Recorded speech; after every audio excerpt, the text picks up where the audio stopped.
to the Kent Lapp Podcast. David McLemore, welcome to the podcast. Thanks, man. Glad to be here. Well, I'm glad you are here. You are one of those guys that I feel like I know so much better than I actually do because I hear about you quite a lot. I think we have a lot of the same friends, and we had that Emmanuel Nashville connection, right. And so you've made an impact, man. Because your name has popped up quite a lot. So, I am curious what all you're into now. You've got a job, but you blog, and you blog for more than just your personal blog. I do. You might even be into some other stuff I don't even know about. What all you got going on? Yeah. So, and how do you do it all? Yeah. I mean, for a 9 to 5 kind of job, I work for a big healthcare company. Been there for about 13 years now, I think. It was the first job actually I got out of college. I stayed with that company and been with that company for the entirety of my career, I guess you could say. Really? And so I started out in accounting. I got a degree in accounting and finance. And really, I did that. And I graduated from Belmont here in Nashville and did that because I was like, I can get a job. And I needed a job. And I wanted to propose to my wife. And, And so I actually got the job and proposed to her on the same day. So it was a big day. No way. Yeah, it was a big day in my life. Yeah. So do you remember the date? That was June 29th of 2007. June 29th, 2007. Yeah. Okay. We got married in September of 2006. So yeah.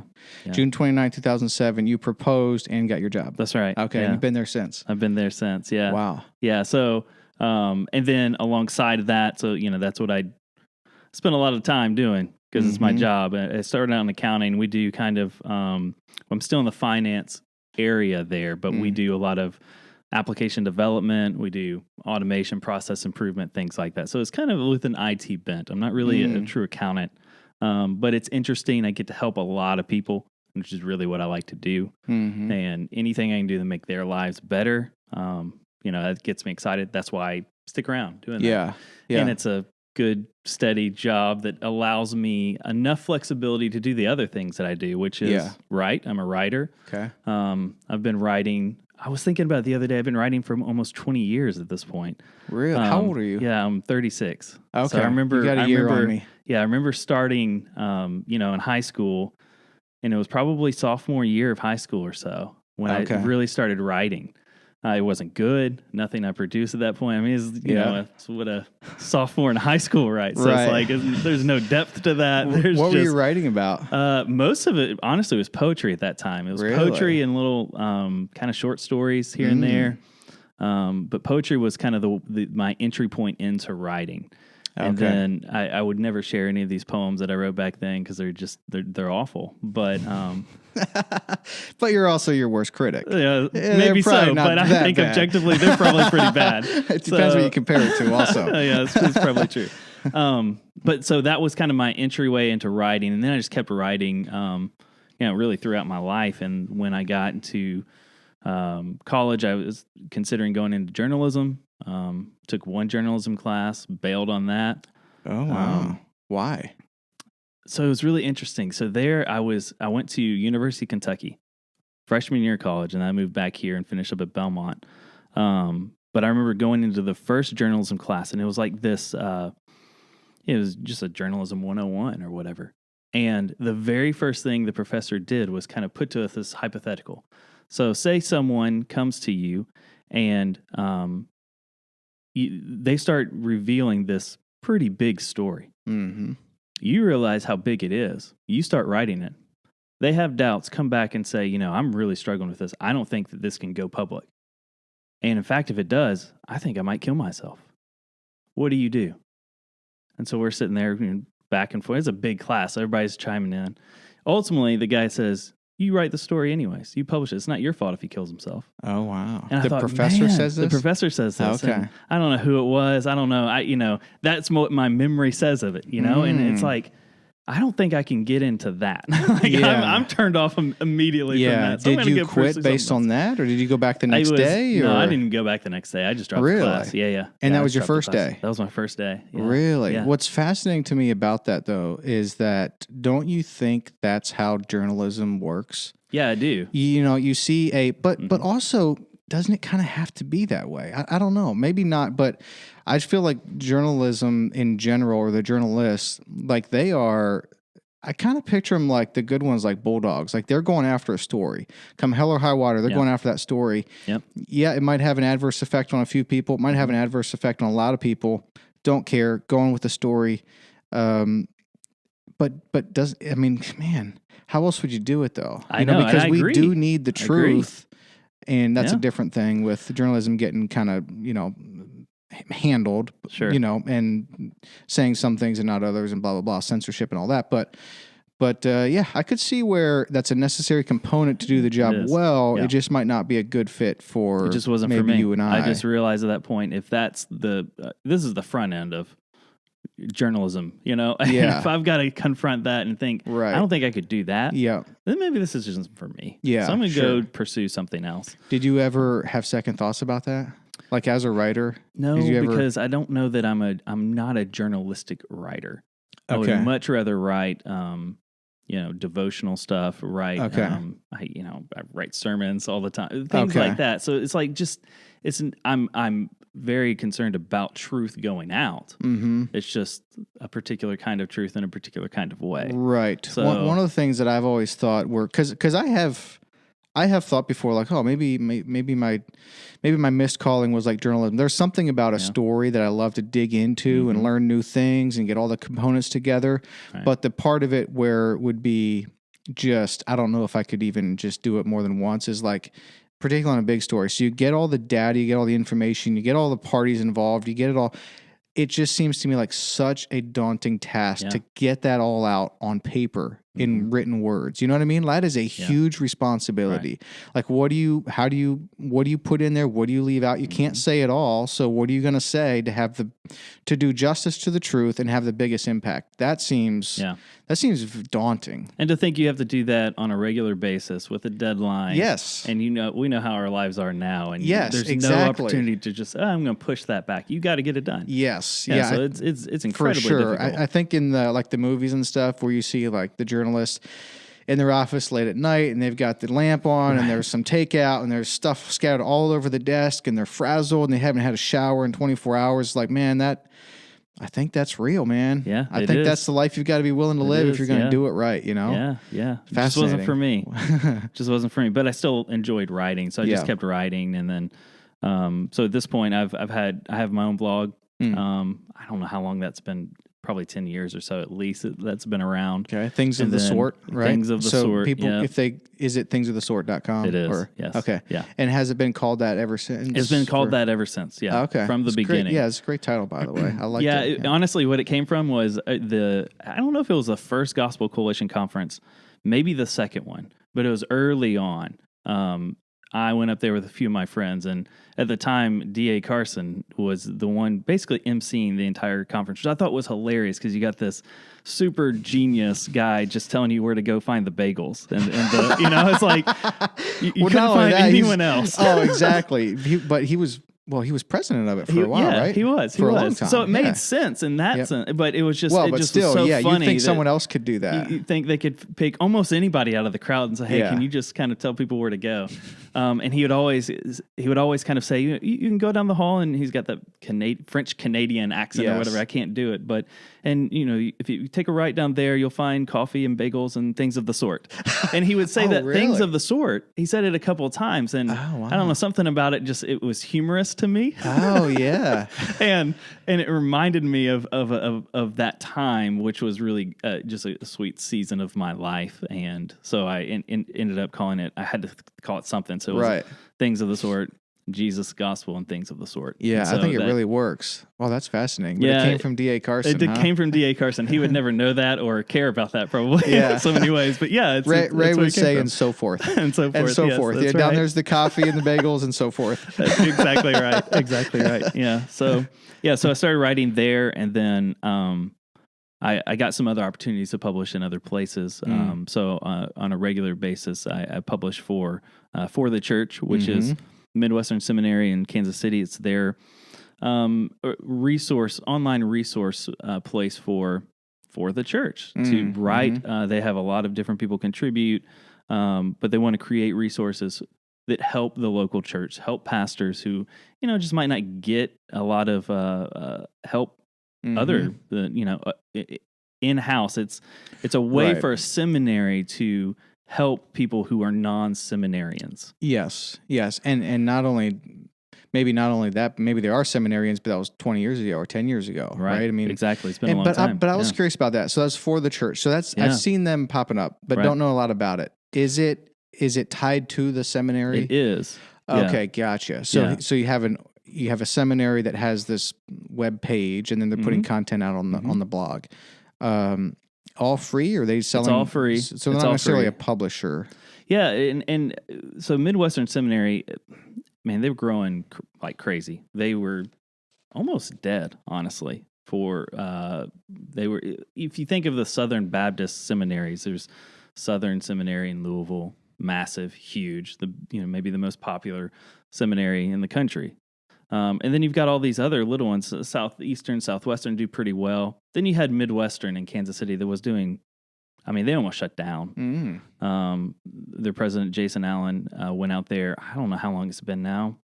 7 years maybe he's been president, and really just turned the ship around. And he had this vision to create a seminary that was just staunchly devoted to serving the local church. And not just the local church there in Kansas City, not just in terms of sending out pastors who are fully qualified to pastor in their local churches, but to help those around the country and really around the world who are just laboring in the church. And so they actually, kind of my entryway into all of this was from my friend Jared Wilson, who before he went out there to Midwestern, he's a professor out there now at the seminary, but he was living up in Vermont, pastoring. They called him, and he had kind of sensed, the Lord's doing something in my life. I've got to make a change somewhere along the way.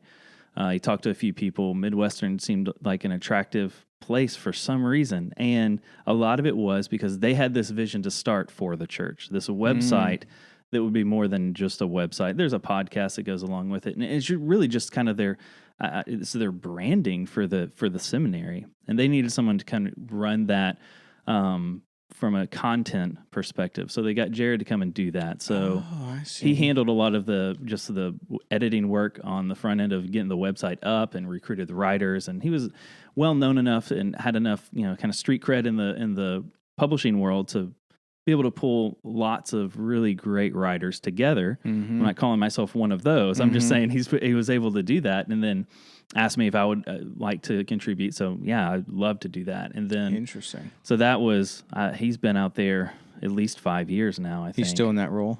He's not in that role anymore. He's moved about a year ago. He moved from kind of that director of content resource. I don't know it was a really long title. Yeah. I can't remember what it is.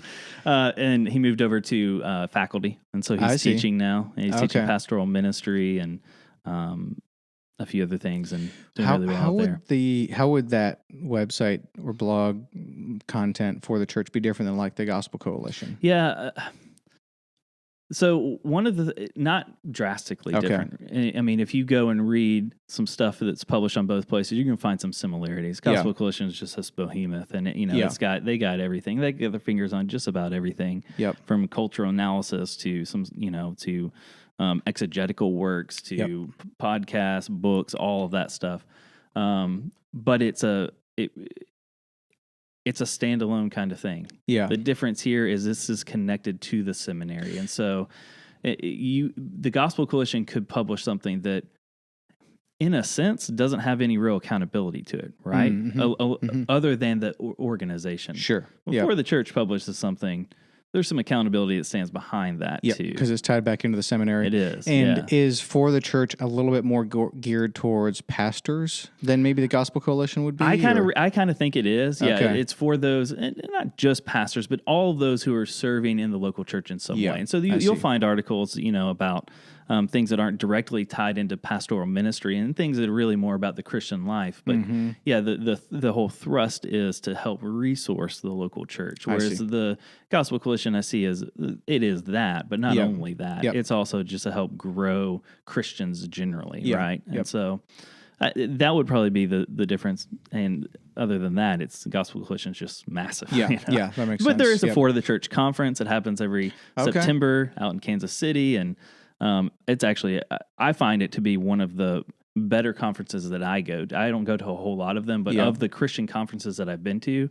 I really enjoy it. One of the reasons is they always have it on campus. So you get to go to the seminary campus, and there's just a certain energy there, right? Absolutely. And you can feel it in the students. Like it's a big deal when all these people come in. Okay. And they sell it out. It's packed out, but it's also so the content is always really good, and they've always got they're bringing in some fully qualified preachers to come and do this thing. But it's also there's always 3 of the seminary guys that are doing it. So there's a mix. Okay. And, This is the 3 of the seminary guys doing what? Teaching? Doing the teaching. Preaching? Doing the teaching, the Oh, preaching wow. during the time. And they have, breakouts and all that. But they also always find a way.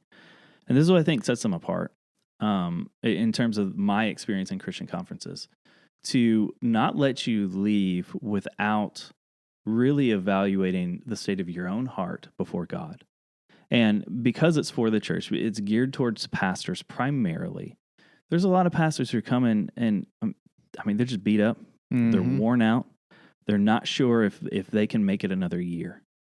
And at some point every time during that conference, there's space made for those kinds of guys just to reflect and really deal with God. And that, to me, is always so moving and it's so helpful. Yeah, man.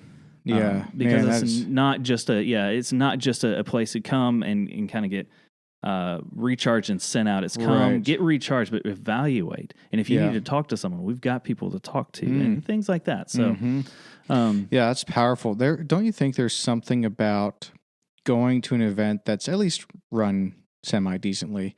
Like there's work that gets done where if you were just home watching a live stream, it's just not the same. Yeah, exactly. I love events, man. I don't go to a ton anymore, but whether it's a business seminar or, quite honestly, until we moved to Nashville and kind of got into the crowd that we're in now, I didn't know anything about the Gospel Coalition. So obviously I'd never been to a conference. And I've been to 1 or 2 of those now, ERLC, haven't been to the For the Church. Honestly, I've not been to many Christian conferences. That's all right. But, but the ones that I have, man, it's like 2 or 3 days where you just, man, you couldn't have done that kind of work if you were just home watching on live stream. Right. Something about people being together. Yeah.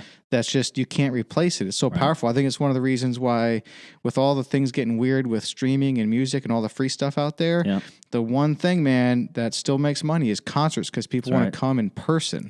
Yeah. I so highly respect when, people put on these competent seminars and events and things like, it sounds like For the Church is doing. It's not easy to do, but they do it really well. Yeah. So that's the For the Church part of my writing. How often do you contribute?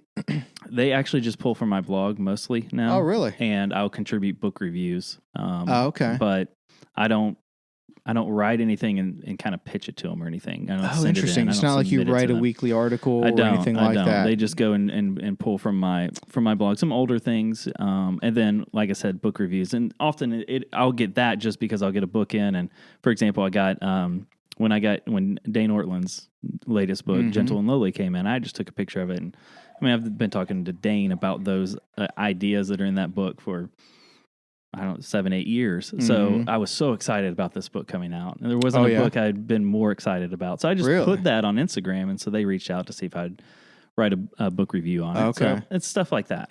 Okay. But pulling from your personal blog, they would basically just copy and paste. Basically. And you've already pre-approved them to do that type of thing. Yeah.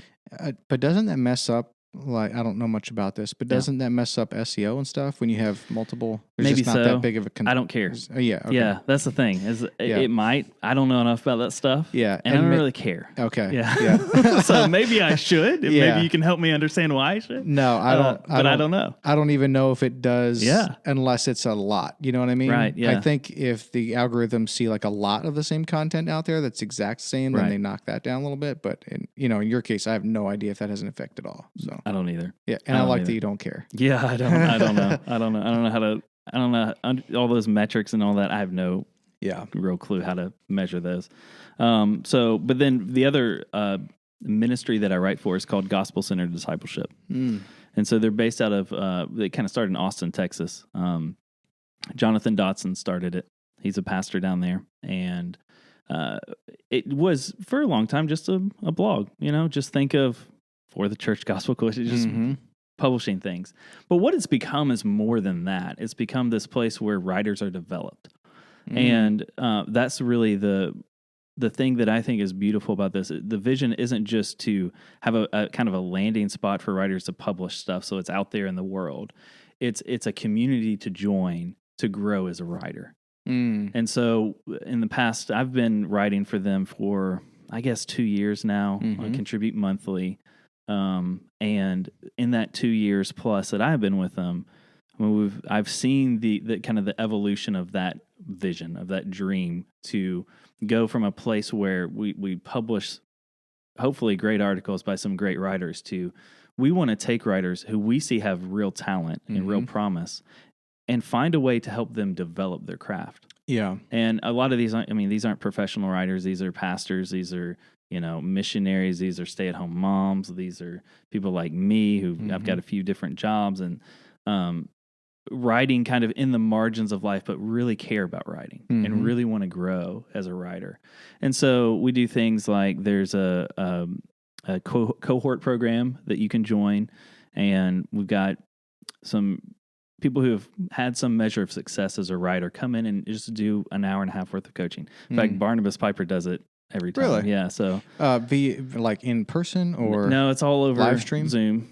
Yeah. Okay. Zoom is. We were doing that even before COVID. Even before COVID. Okay, man, gotcha. We were doing everything on Zoom. Does Barnabas pop in like once a month or something, or what? I don't know how often it is. So I'm trying to think.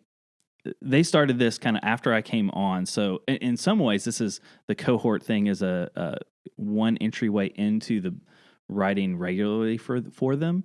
But I came on before that, and then they started and kind of recruited whoever wants to join this, and then got Barnabas and Jared Wilson and Trillia Newbell and Hannah Anderson. I don't remember who else. Yeah. But anyway, some really great writers come and do this. And so however long that lasts, they'll come in and do their session, and then they're done, I think, until the next round of the next cohort comes through and all that. So and now we've started this thing called the Writers Guild. So there's a guy out in Australia named Chris Thomas who I don't know. I've never met him. He lives in Australia. I've never been to Australia, but I have friends who are friends with him, mutual friends. And so I saw him he joined the cohort and all that. And then they were like, we're talking about this Writers Guild. I'm like, I don't know what that means, but sure, I'm all for a Writers Guild, whatever. Yeah. So then I get an invitation to this. It's some app, Mighty Networks app. And I'm like, I don't know what this is. So, but it's basically just a way to create a community. It's like social media for only the people that you want to invite into the network. Oh, okay, interesting. And so it's for the past couple of months now. We've had this. We call it the Gospel Centered Discipleship Writers Guild. And it's just a way for writers to interact about writing. And so there's different, I call them chat rooms, what I think of it. It's not what they are, but I don't think those exist anymore. Yeah. But that's where my mind goes. It's like, okay, I can go over here to this chat and see all the talk about poetry or talk about sermon writing or to talk about, whatever else, grammar, whatever it might be.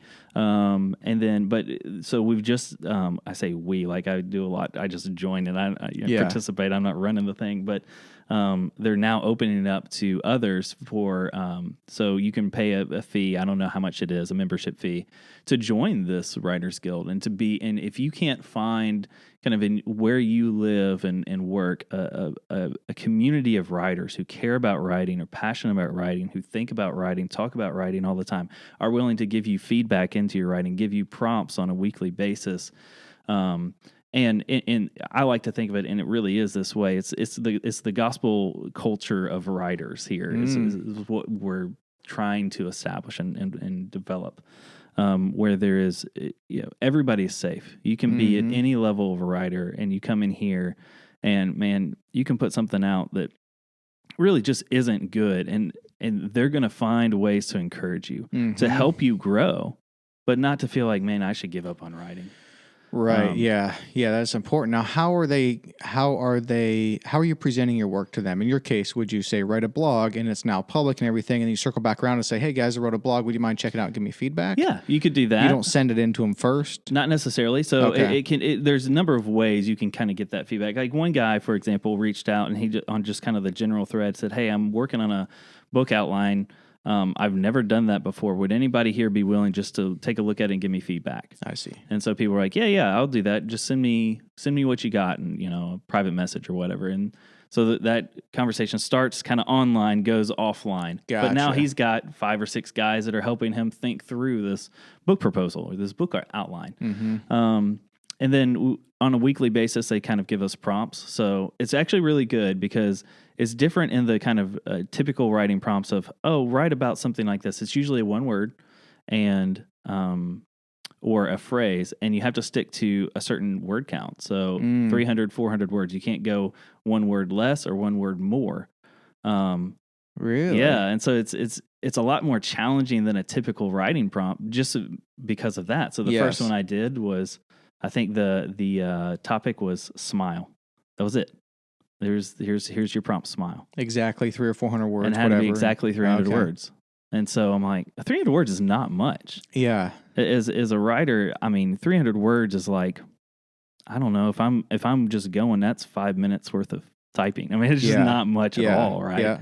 And so to have something meaningful that's not one word more, not one word less than 300 words, it's a good exercise to go through. For no matter what level of writer you are, it's a good exercise to go through. So we got stuff like that, and then people post those things, and then people, instead of likes, it's called cheers. So you cheer it, and then you can comment on it and go back and forth. And so the prompt will show up, and then you'll have 30, 40 comments underneath with everybody pushing their stuff and then reading. And I like that line was amazing.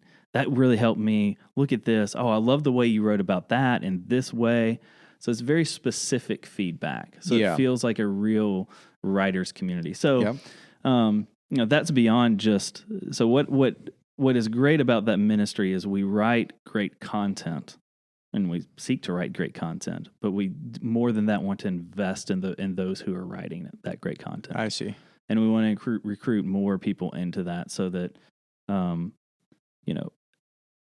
I think of what would this be like 10 years down the road? Who will have come out of that? Who will have helped so many Christians and churches throughout the world just because this little ministry based out of Austin, Texas, with our executive director who lives in Michigan and us scattered all across the country decided to just dive into this together. Yes, totally. It's really cool. It's one of those things that it couldn't happen in this way until this time period we're living in with this technology. Yes, that we have that's exactly what I was going to say. Is what's so great about this too is with the technology. If you have an internet connection, you can be a part of this. Yeah. And in the past, sometimes someone needs to kind of really dig deep and talk me through all this. But I'm fascinated with basically the centralization of talent. Healthcare, Nashville. Right. CrossFit, Cookeville. Well, it's either Cookeville or Crossville. I think it's Cookeville. Is Cookeville between here and Knoxville?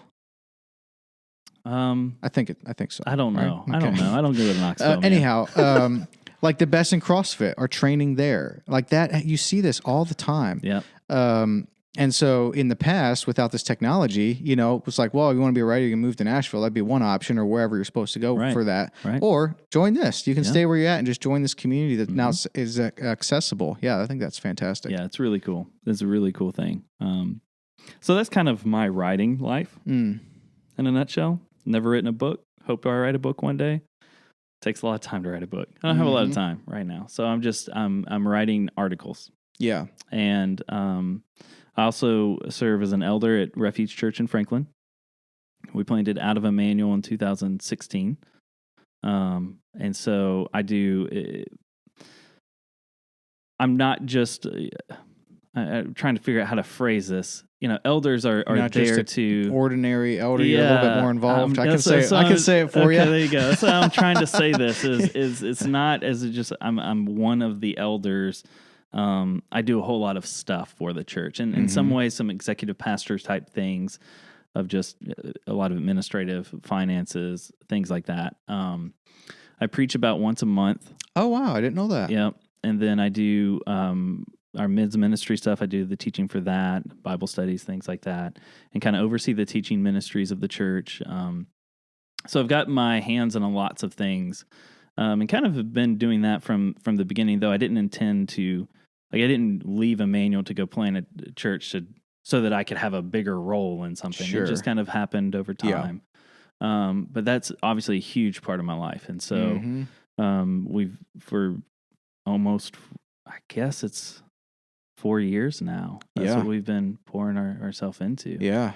Yeah. And you have kids. I do have four kids. 4 kids. Yeah. What are their age range? I've got, let's see, my oldest he'll be 9 in July. Okay. He's 9, about to be 10. There you go. So I've got a 9-year-old, almost a 9-year-old, 7-year-old, 4-year-old.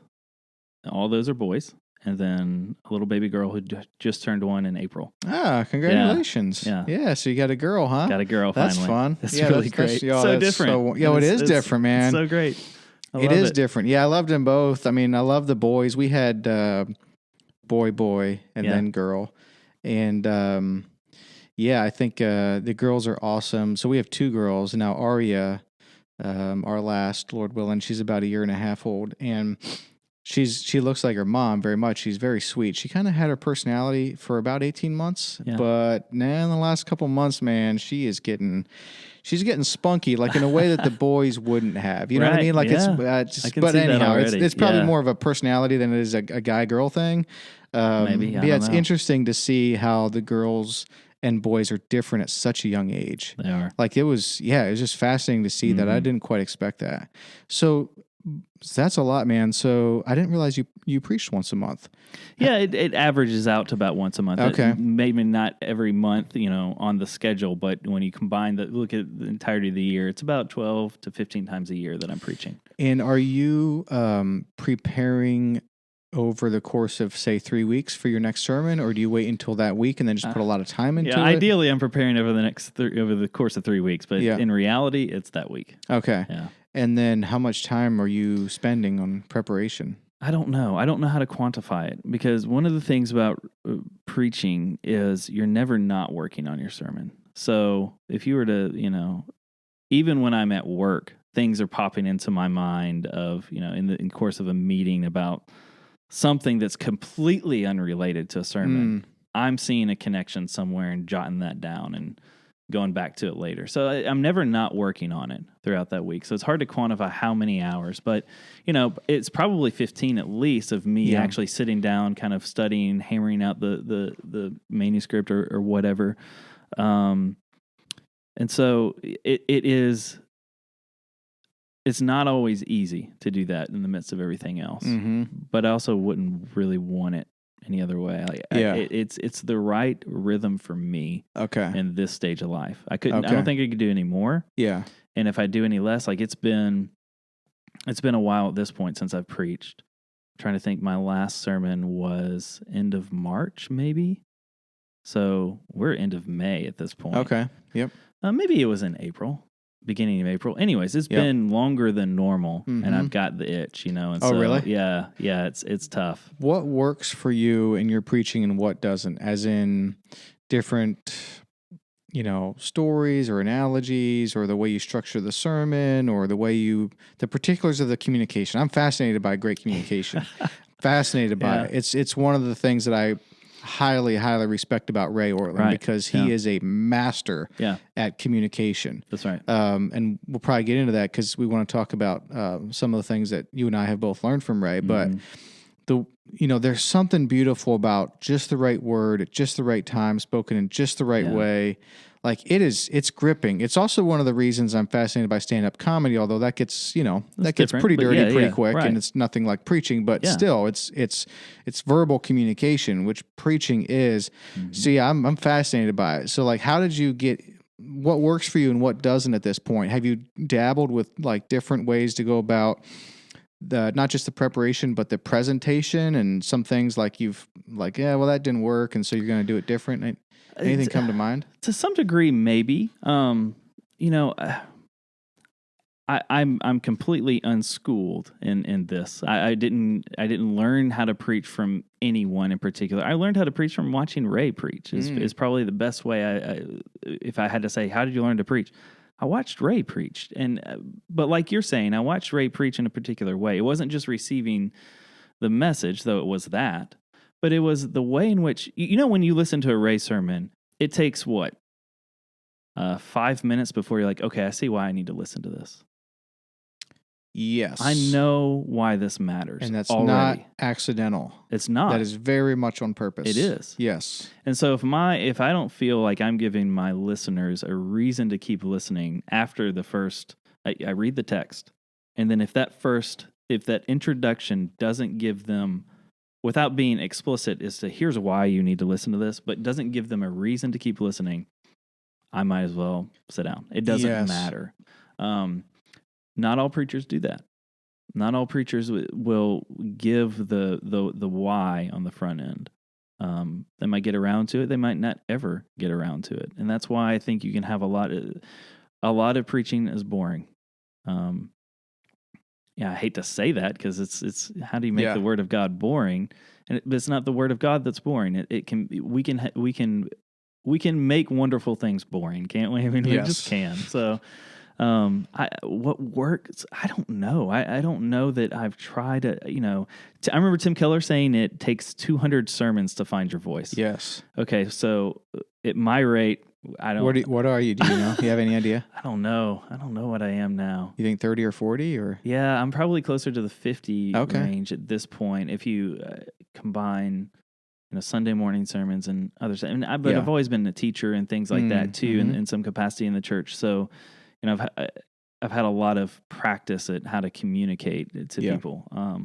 I don't know that there was any point where I kind of feel like, oh, that's it. I need to do this instead of that. I feel like I'm still just trying to learn. I still feel like sometimes I don't know why some things get responses and some things don't. Yeah. And I also have learned over time, I used to put a whole lot of stock in like, what do people say immediately after?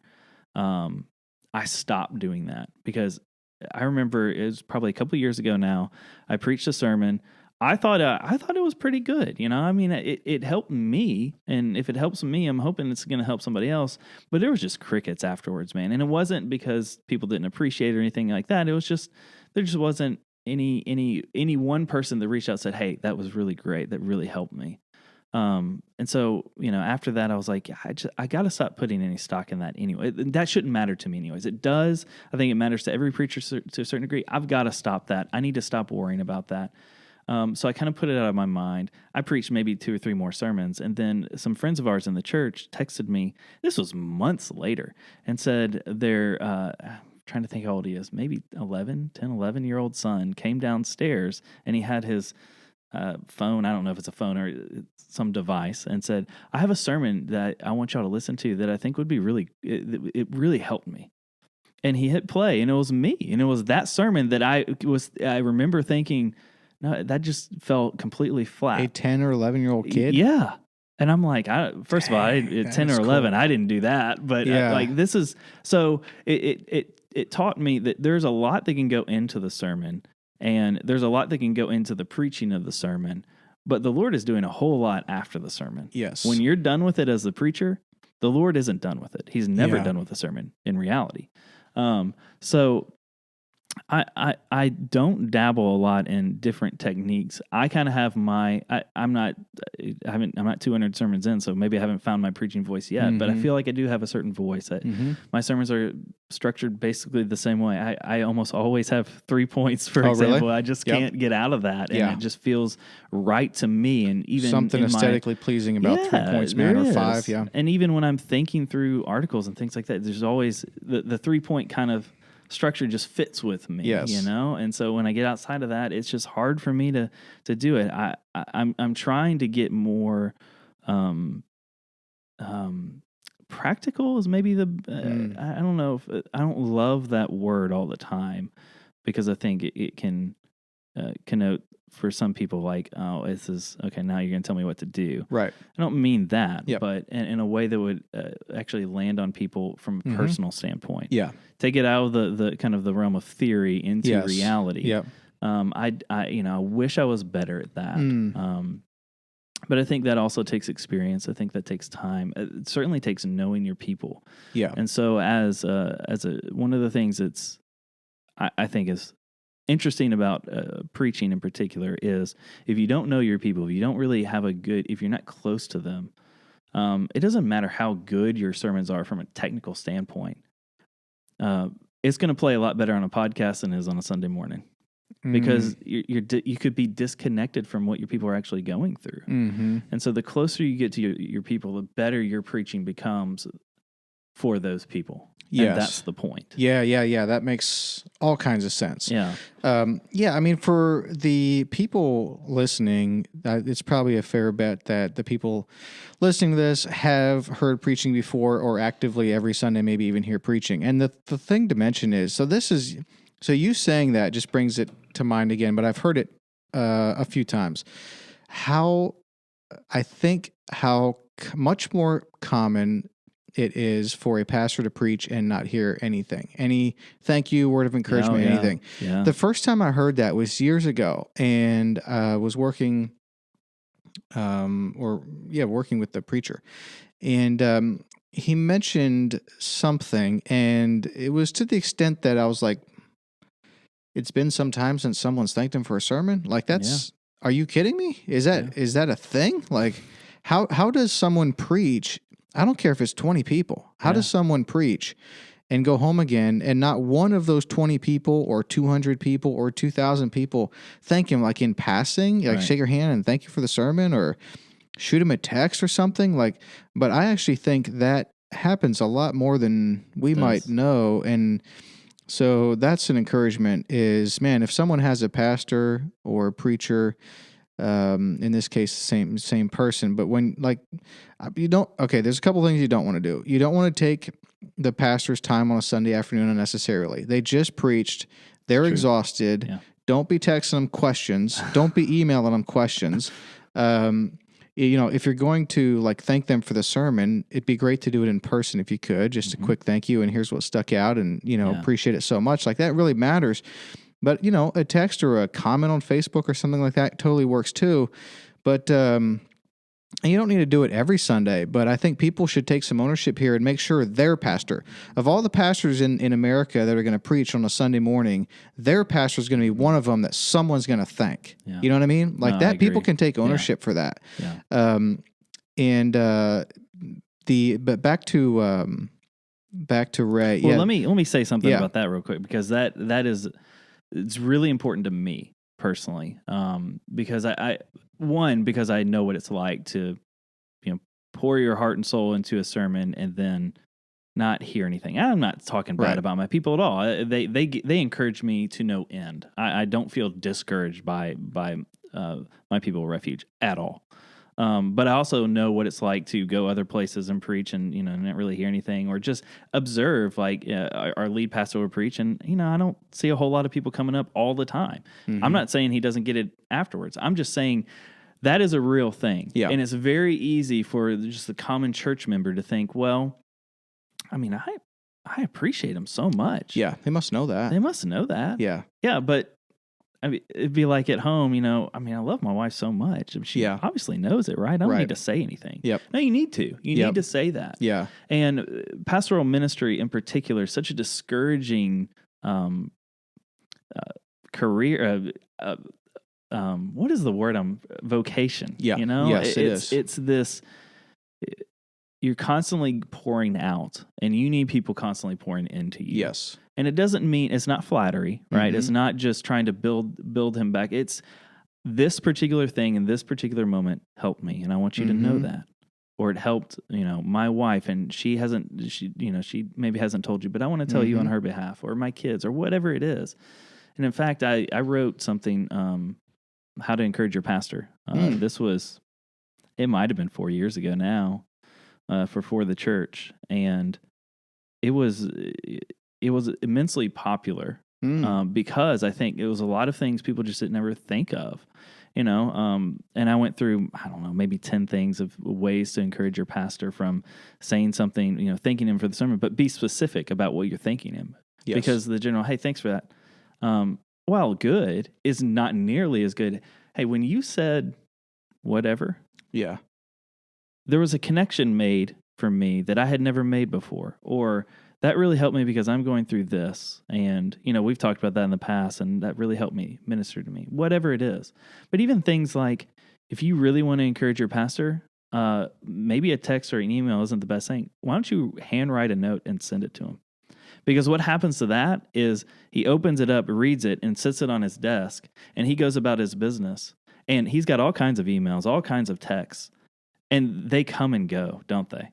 It might sit in your inbox for a little while, might sit in your messages for a little until things pop up. But that letter is sitting there. And throughout the day, he's looking, he might not be mindfully looking at it, but as he sees it, he draws encouragement from that. So just things like that, of very intentional ways to encourage your pastor, because I think pastors are just terribly, discourage is probably the right word.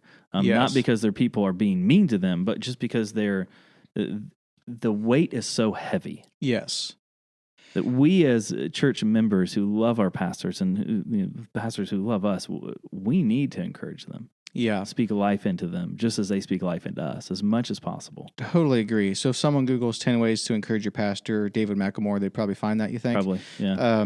Yeah, I think that's great. I think a lot of people also don't understand the mental toughness of preaching, and certainly being a pastor, but you might even experience it too with, having a full-time vocation that's outside of being a pastor, but still preaching sometimes. I don't know how you experience this, but it's very common for a pastor to preach on, say, Sunday morning. That's the most common. And then just feel down on Sunday afternoon or Sunday night, and just like, man, why didn't I say that? Or doggone it, why didn't I insert this here, there, and just like all of this. But it's also this is, and there's something about preaching that's different from any other mode of communication, because great preaching takes you from point A to a point B in usually about 25 to 45 minutes. Now, sometimes it's an hour, but generally speaking, that 30 to 40 minute range. And you don't get that on that consistent of a basis, moving that far from point A to point B, from reading a book, from, watching even a talk, say, on YouTube or whatever.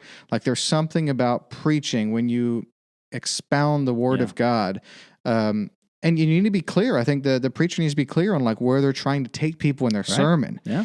But just having experienced that so often, and then hearing Ray talk through just the reason for that is because when you're preaching properly, you're not just like expounding the word of God. You are like the preaching is the word of God. And now there's plenty of there's some preaching that's not, okay, but proper preaching is the word of God. That's why it's so powerful. Yeah. So there is a lot of there's a dignity to it. There is. And so it's so important, and it's such kind of a compressed 30 or 45 minutes. So it would stand to reason, and it's just a human that's doing this. So it would stand to reason that human that is experiencing this crucible of communicating this message that God has given him for 30 or 40 minutes. Well, 3 hours later, they're probably going to be crashing. You know what I mean? If they're mere mortals anyway. Yeah. So that is that's another reason why, don't let your pastor be that one pastor that's not getting appreciated. Right. I think handwritten notes, that's such a good point. I think, back to the modes of communication, that why, I'm glad you mentioned that, because I hadn't thought of that. But see, Ray would use that in his communication in almost all of it. Oh, yeah. Whether it's a staff meeting, whether that's a one-on-one meeting, whether it's preaching, whether it's teaching on a Tuesday night men's theology, that is how he thinks. If he's going to write something, that's how he thinks. And what really stuck out to me was there was a stretch at the end of 2017 that I actually interned at church for I don't know, 4, 5, 6 months. Okay, yeah. I honestly, I just wanted, I was kind of in between gigs and I wanted Yeah. to learn from Ray and TJ. That's there you go. really what it Yeah. was. And it was very worthwhile. I'm glad I did Sure. it. But that over that time, this stood out to me. And I remember thinking, well, geez, like the why here is kind of obvious. You're Ray Ortlund. Mhm. You know what I mean? Right. Like I know what you mean. that's Yeah. why we should listen to you're Ray. Yeah. He doesn't think like that way. No, He not doesn't at think all. that being Ray is good enough reason to listen to about what he's going to say or preach on. Right. And that was when that dawned on me, like it's not good enough for him to be Ray and that's why you should listen, but he's going to properly communicate why you should listen. Mm-hmm. That actually was kind of a lifetime lesson for me because, yeah. There are Yeah. times where I don't know, you just think like someone should be listening. You just think like you have the right to be heard in this particular setting or saying these Right. particular things. And you don't need to go out of your way to make it clear why they should listen. They just owe it to you. Yeah. And it's obviously pride, but It is. Yeah. And Ray doesn't presume anyone should listen to him because he's Ray. no, he really doesn't. He never has. As long as I've known him, he's never been that way. And the one thing though that he's a master at is using pauses. Oh yeah. Yeah. See, okay, so if you're gonna ask me what's one thing I'm trying to get better at in my preaching, it's the pause, the right pause at the right time. Really? I really am thinking through that. You need to because it's Yes, effective. It is, and Ray is so good at it. Oh, and because how many sermon manuscripts from Ray have you read through or have you looked at? only a few. Okay, so I've looked at a lot, and they're short, man. They're real short. Like some of them are, I don't know. I was looking at the ones on Ecclesiastes, for example, just because we're preaching through Ecclesiastes at Refuge, and man, they're all, I don't, let's maybe 2,000 words, which is short for a sermon. So How if many you were words on a just to page, read roughly? that, I don't know. So in my preaching, I can, and almost all of my sermons are 36 minutes, and almost every manuscript is about 4,500 words. So that averages out to about 120 words a minute, I think, is what it is.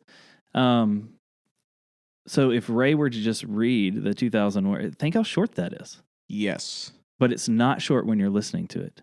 Because it's not because he's adding a whole bunch of stuff in. He adds some stuff. Some stuff is off the cuff, as it were, but it's the pauses. And it's the slow, methodical move. And so what Ray does is he knows how to make every word count and every pause count in between those words. Agreed. And that's the difference that when I that's one difference, not the difference, but that's one difference, that I notice in my own. It's like sometimes I feel like I'm going too fast and I'm not giving people what I said might have been good. Yeah. But they might not have been able to really let it sink in, because they were on to the next thing and their mind just has to keep going, keeping up with me.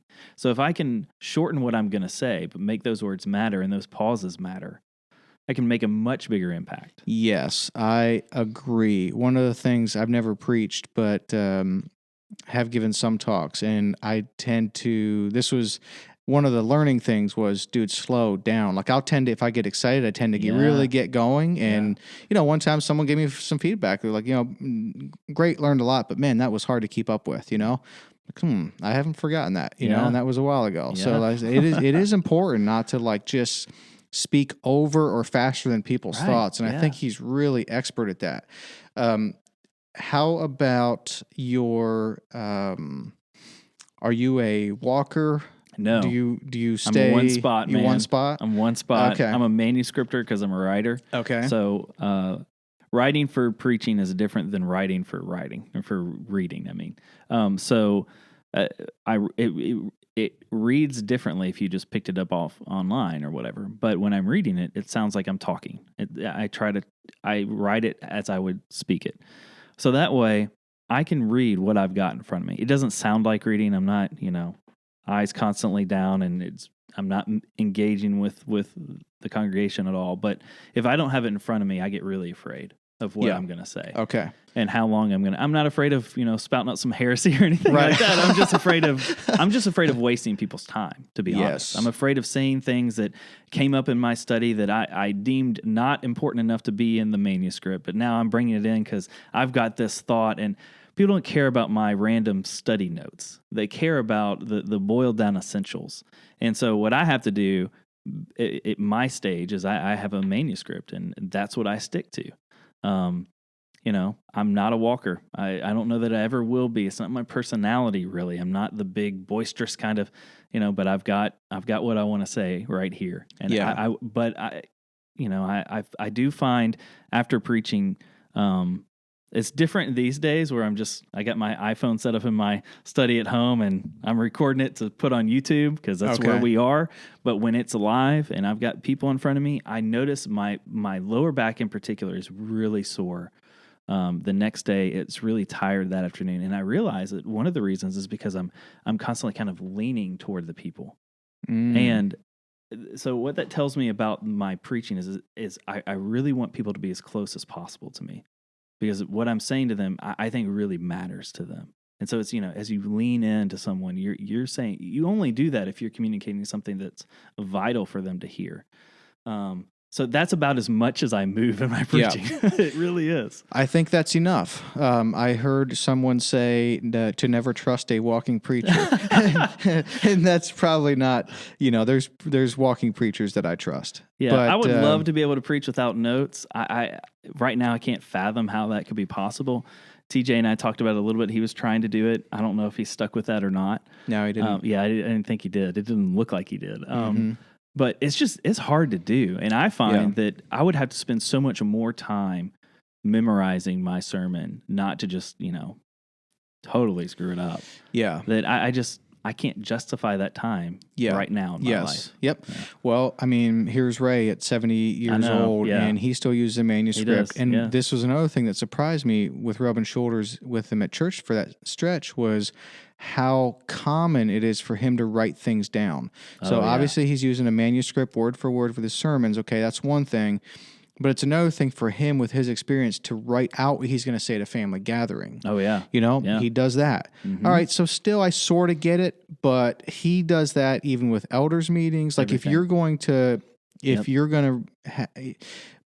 doesn't want to waste people's time. That's right. And so because of that, he's going to think through what needs to be said and write it down. Yeah. And now he's also, he's a writer, so does that have a part to play? Sure, probably. Right. But it is one of the best ways, I think, to protect the communication from getting sidetrailed and sidetracked and adding in all these other things.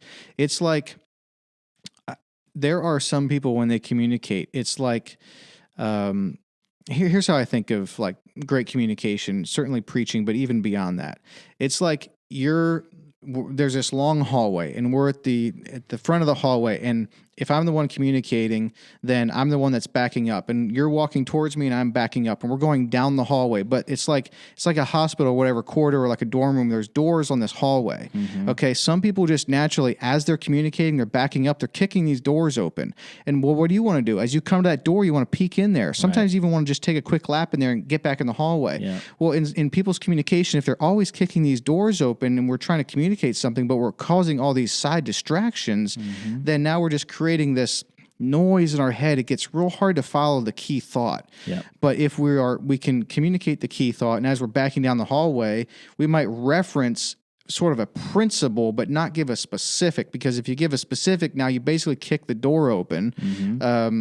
It's a difference between, say, just mentioning something about I don't know, I haven't thought this through really, but if you're preaching and you're going to make a reference to sports, say, well, you can probably get away with that. But if you're making mention to a specific, even the Super Bowl, and give some specifics on the amount of attendees, for example. Well, now guess what I'm thinking about? The attendees of the Super Bowl, and all you really want to communicate was something that had to do with sports, you know? Yep. And so I just think of like the great communicators just keep you as focused as possible and don't kick all these doors open as you're going down the hallway. Yeah, that's a good way to think of it, I think. And if you need to kick open a door just to let people peek, one of the things that Ray does often is he'll say, okay, I'm creating a sidebar here. And he'll say that explicitly. Yes. So this isn't the main point.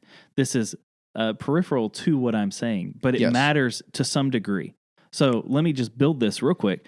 He says, I'm building it, does it, done building it, back to this. Yes. So he it's as if he's walking in and he's a tour guide and says, hey, I want you to look over here. Yes. Notice this. Okay, now come back. Exactly. But he knew beforehand that he wanted He to did. show you that room. Exactly. Communicators that are not as good are showing you all kind of rooms that they weren't planning to show you, Right. but in the moment of the That's what excitement, I'm afraid I'll do. they're kicking all these doors open, showing you all these rooms, and it's too confusing. The other thing that Ray will do if he's going to create a sidebar is you'll be able to visualize this in your head. He'll stand straighter, and he'll stand straighter, and he'll create a sidebar, and he'll take a step back a lot of times. Yeah. And then, all right, sidebar, and then if he's going to really lean into a point or like really like double down and kind of have this fatherly pastoral kind of like, this is really important, guys, he will take a step front. He will make his point. Yes. So I think you can still you have to, your body is talking, like whether you want it to or not, it just is. Yeah. You may as well use it to your advantage. And, but you don't have to like walk and run around on stage. Like even a simple straightening when you're making a point or taking a step forward. There's a book down here, Talk Like Ted. I read that a few years ago because I'm just fascinated by communication. Right. And you know, there's a reason TED Talks are as long as they are and everything. And one of the points in that book was, you know, they wouldn't necessarily like say that you would just kind of stand at one place. That's not about preaching. But the idea of like walking towards your audience, right, and then stopping basically at the peak of your point, that's a communication thing. Yeah. And I don't, you know, and I think that preachers can still use that without like walking and running around. Yeah. So yeah, that was interesting. Yeah, it is. I didn't expect to get into like body posture and all that. Right? Yeah, exactly. That's good, no, good. It is. Yeah, that's it's great. helpful to me. Writing. Yeah. Yeah. Are you writing for the love of it, or do you want to write a book, or do you want to make a living with writing? Like obviously it really sounds to me like you love writing. I do. I'm just curious, you know, why or what you might be working towards, if anything, or maybe you just write for the love of writing. Yeah. I don't know how to, I think it feels like it changes season to season for me. There's some seasons where I'm like, I would really just love to be a writer. And I want to figure out how to make a living as a writer. And that's so hard to do, especially in this day of age where everything's free. I mean, even charging something for a piece is incredibly difficult to do because you can always find somebody who's decent enough to write it for free. And so I love to write. I'm going to write whether anybody publishes it or not. I just am. And honestly, what I've kind of, when we started having kids, I thought, one day, I'm going to have all of this stuff that I've written that my kids are going to be able to look back and read and think, Dad was thinking about this. And so if I fail to communicate to them some of the things that I wish that I could in a way that I could, you know, I'm thinking about some particular text of scripture, or I'm thinking about an idea. My last article for Gospel-Centered Discipleship was on grumbling.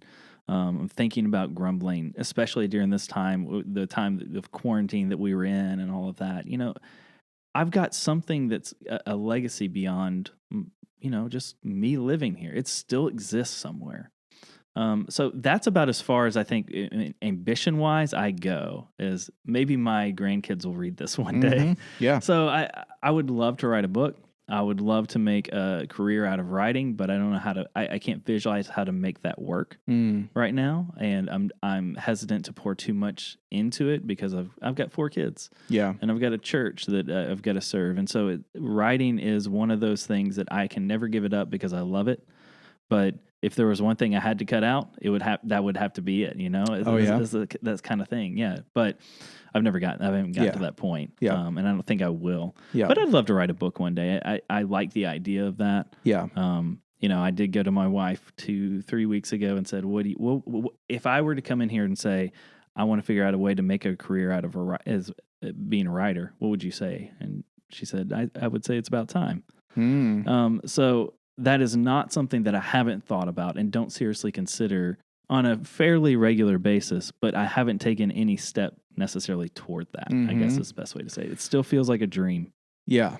Well, why do you think you're not having more specific thoughts about that? I don't know. You think it wouldn't work out, or how could you make a living from that? Or? I think there's a lot of that. There's also, I doubt that I actually could do it. I've always, one of the things that it might sound neat that I get to do all of these different things, but one of the things that I experience in doing all the different things, I've got my, my full-time job. I serve in the church in the way I do. I write in the way I do.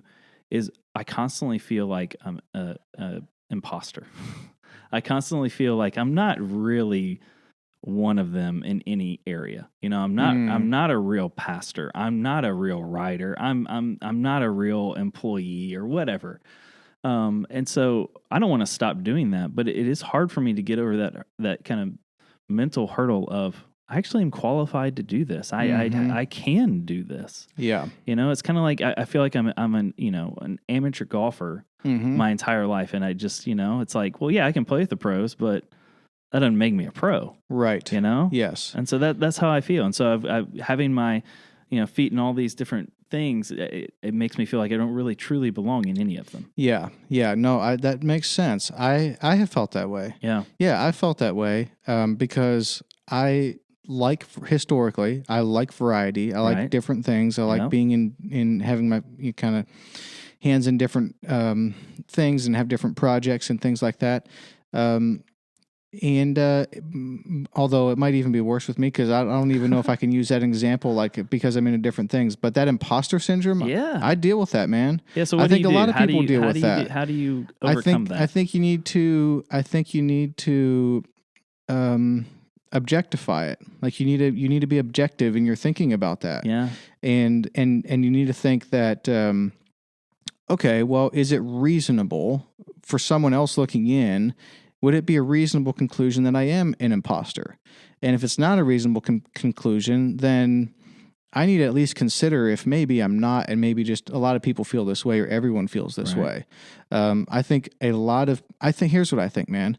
I think a lot of people feel that. Yeah. And the ones that don't are not people you want to be like anyway. That's probably true. I think that's true. So I think, but also, I mean, sometimes that can be a trigger for kind of saving us from doubling down on something that maybe we're not supposed to double down on, or maybe we're not great at. I don't think that's in your case. The things that you're listing out, I don't think that's in your case. But for example, if I would want to be, I don't know. I mean, basketball is a bad example because that's not even physically possible. But say that or become a golfer or whatever. Yeah. Like I'm going to feel like an imposter for a pretty good reason. Right.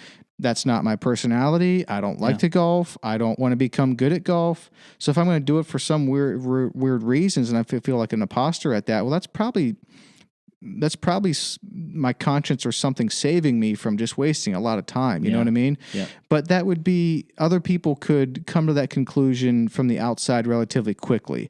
He wants to be a golfer or a pro golfer. Like it doesn't make sense very quickly in my mind. Like it doesn't check the box. It doesn't resonate quite. Like, tell me more. That sounds kind of weird, a little interesting and maybe a little weird. Yeah. But when you apply that to your situation, for example, from with your job and writing and your involvement at church, I don't think any reasonable person would say, yeah, there's an imposter thing. So I think in your case, you need to just be objective about it. And then like Ray would say, is basically like tell your silly mind to stop it. Yeah. You know what I mean? Yeah. The writing, I definitely. How would you make a living as a writer? Would it be writing a book that would generate royalties? Is that the most common, or are there other ways? Well, I mean, I've got friends who've published books, and the royalties are enough to go to Sonic and get a blast. Right, it's like you're not getting a lot. Yeah. Until you get us to a certain level, and that's really hard and really rare. So no, I'm not under no illusion that I would make a career as a writer by publishing books. The way I would have to make a career as a writer is by either doing freelance, which is risky, not really my personality of trying to go and drum up business. I'd rather just have the business come to me and deal with what I got, or to find some job that would have me as an editor and a writer or something like that, some staff position somewhere. Right. Because I've already talked about how I'm not a journalist. So I don't want to go into that. So it really, you start kind of narrowing. It's like, okay, I can't be an author of books. I can't be a journalist. well, here's some publishing places, but gosh, I got no degree in this. I've got no expertise in editing and things like that. So it's like it becomes very narrow. So that's one of the reasons is I don't know what that would look like, and I haven't done enough research to figure out what that would look like. And so, but to be honest, for a long time, it's just been like I'm surprised anybody would want me to write anything. And so I've done some freelance stuff, but I haven't ever gone back to them and said, "Hey, do you want me to do more?" I've just kind of accepted what they got. Yeah, I'll do this, and they've kind of approached me.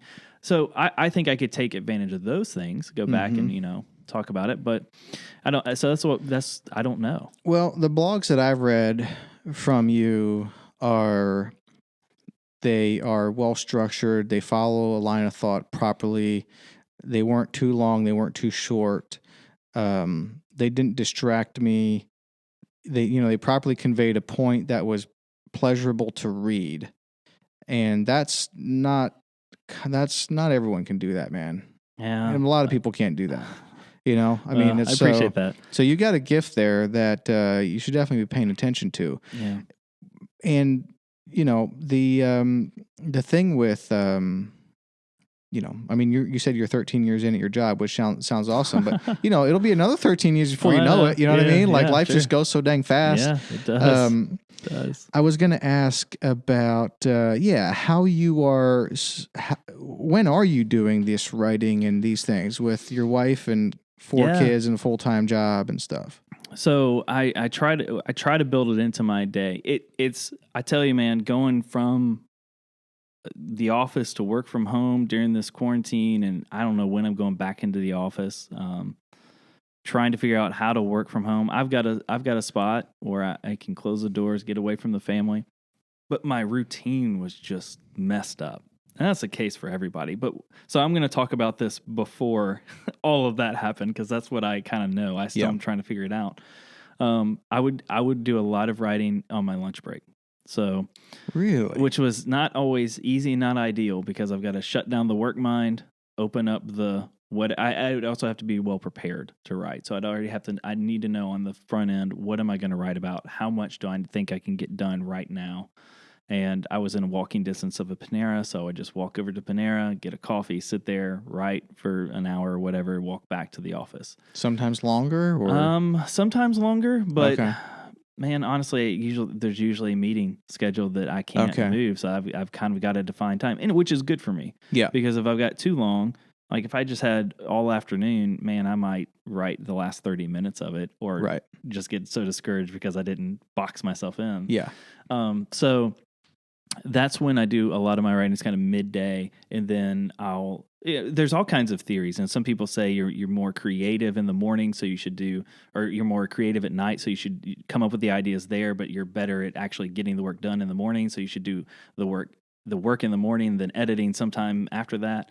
I don't know where I fall on that. I do tend to have ideas that pop into my head at night, but not really. Honestly, it's when I'm sitting there doing nothing, and I'm like, oh, that's a pretty interesting idea. Yeah. So I try to write midday, but if I can, I'll write in the morning. Honestly, it's in the margins of my life. If I've got time, and so I've got an article due end of the month. What is today? It's coming up pretty 26th, quick. So I got a couple days to write it. I've not really thought through a lot of it. I don't know what I'm going to eventually say. But I know I got to write that. So at some point in the next couple of days, I'm going to have to say, okay, I either need to get up early and get this done, or I need to block off, an hour and a half in the middle of my day and crank something out, and then spend the next couple of days just going back and editing it. So for me, most of the time, it's not too difficult to get the bulk of it out at one sitting. It's the refinement that happens after that, which that's pretty normal as a writer. It just takes some time, and the rewriting is where the real work is. It's not that initial push, that initial kind of dump. It's then, okay, now I got to go back and rework this, and I find, man, this whole section doesn't make any sense. I got to cut all of that. I got to rework this and rework that. So, from a kind of a practical, I realize I can't produce very much quantity anymore. I just don't have the time. For a while I was publishing on my blog 2 things a week. Oh man, that's just a lot. I can't do that anymore. So now I'm good to get a couple things out a month. Okay. So I've noticed and that may be because I'm getting better at this, and so it's less of my editing takes longer. I'm refining the idea better, things like that. I don't know. Yeah. But I just noticed, man, I just don't have the time to produce as much. I don't know how some of these guys produce as much as they do. Yeah. Yeah. I mean, some of these guys are just cranking stuff out every day, and it's all brilliant. And I'm like, Yeah. I don't know how you do that. Right. I can't. What is your average length if you're going to write? Yeah. Would the most common thing that you're writing would be, say, an article that's going to wind up online? Yeah. Okay. So let's take that. And then how many words? About 1,500. 1,500 words. And you'll be able to, generally speaking, you know what you're going to write about. You're going to have a 1 hour lunch break. You'll be able to write 1,500 words. I could get on the first pass probably about 1,000, 1,200, something like that. Yep. So maybe it would be 2 lunch breaks to kind of write through the whole thing, first pass. Yep. And then how many, another, say, 1 hour lunch break to revise, or another 1 or 2? What I try to do is put a day in between the writing and the editing, because I need time for my mind to disconnect and then get back at it with fresh eyes. So yeah, it depends. Some things, I'll sit down and, I mean, I can think of something I wrote recently that was about maybe 1,200 words that I sat down and cranked it out. I read everything out loud. That's part of my editing process. And usually it's to my wife, because she'll just sit in the room with me and listen to it. So I read it back, found a few things I needed to type or to fix, and I sent it off. I was done.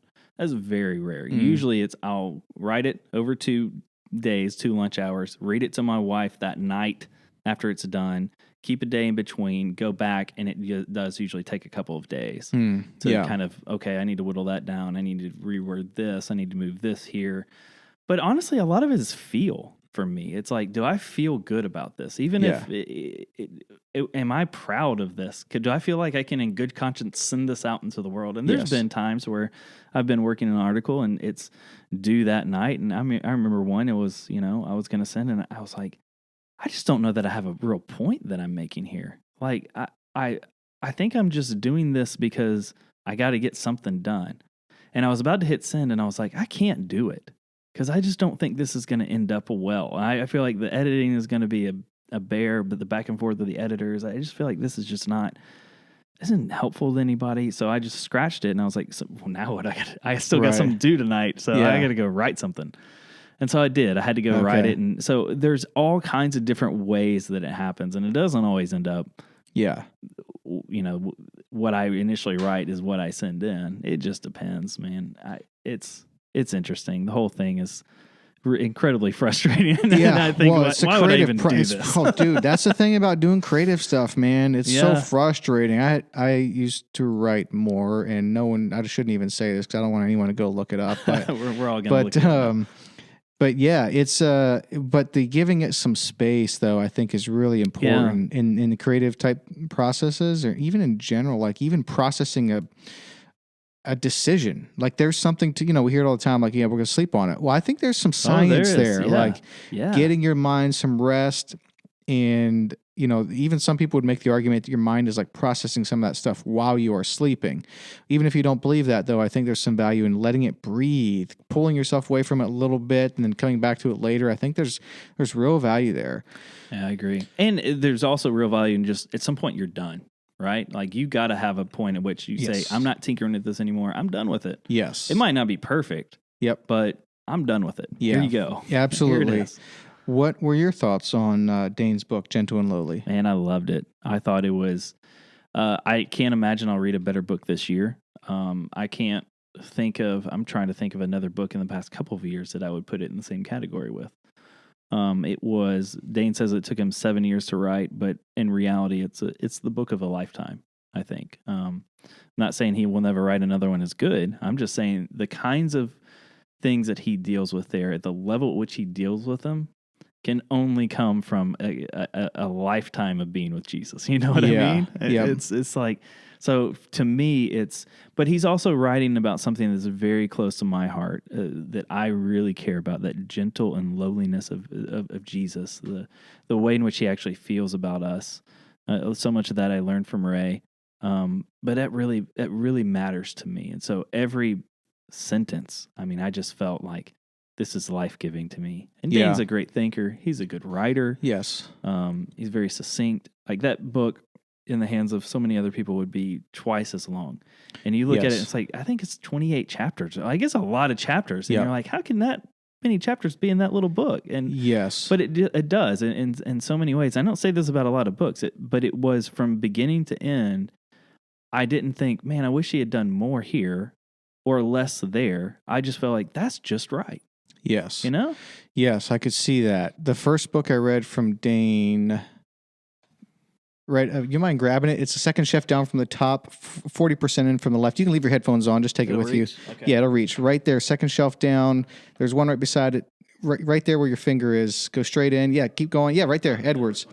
So this is the book Dane wrote on Edwards on the Christian life, Alive to the Beauty of God. And this may have been the first.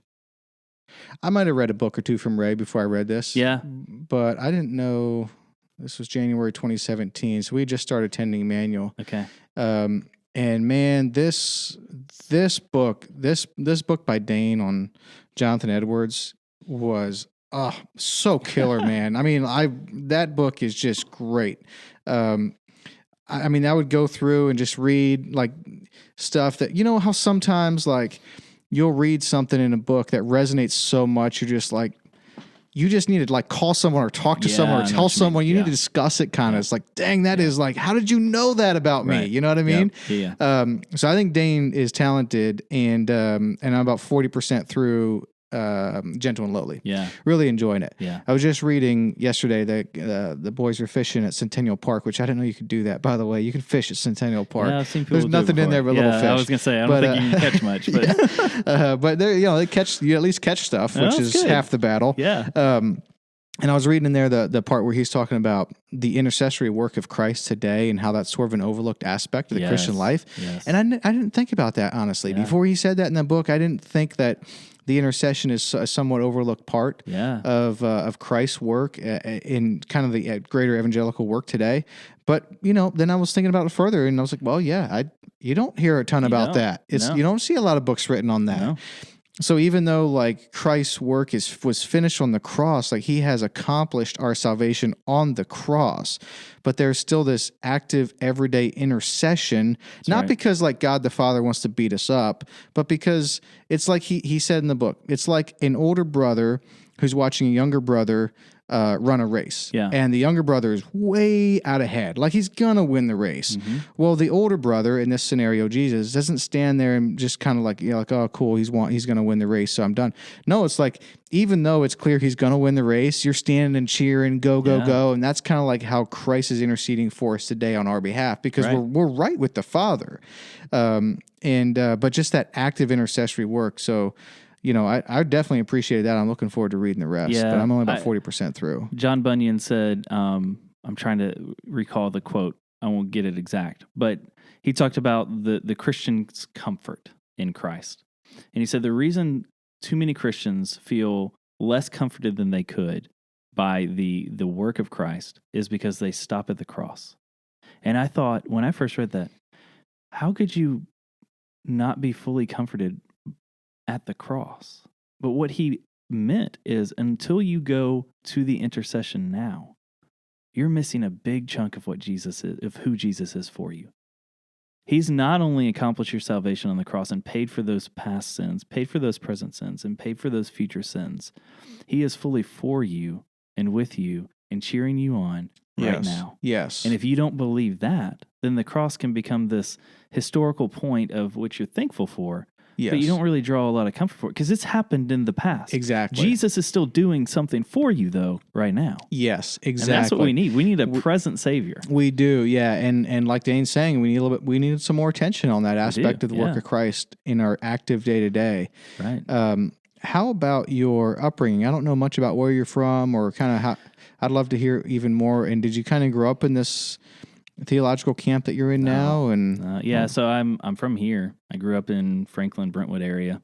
So I've lived here my entire life. Oh, wonderful. Yeah. So not many of you around. No, there's not. And it's grown a lot. It's different now, but it's good. I rejoice in all the people that have come in here. I think it's a great thing.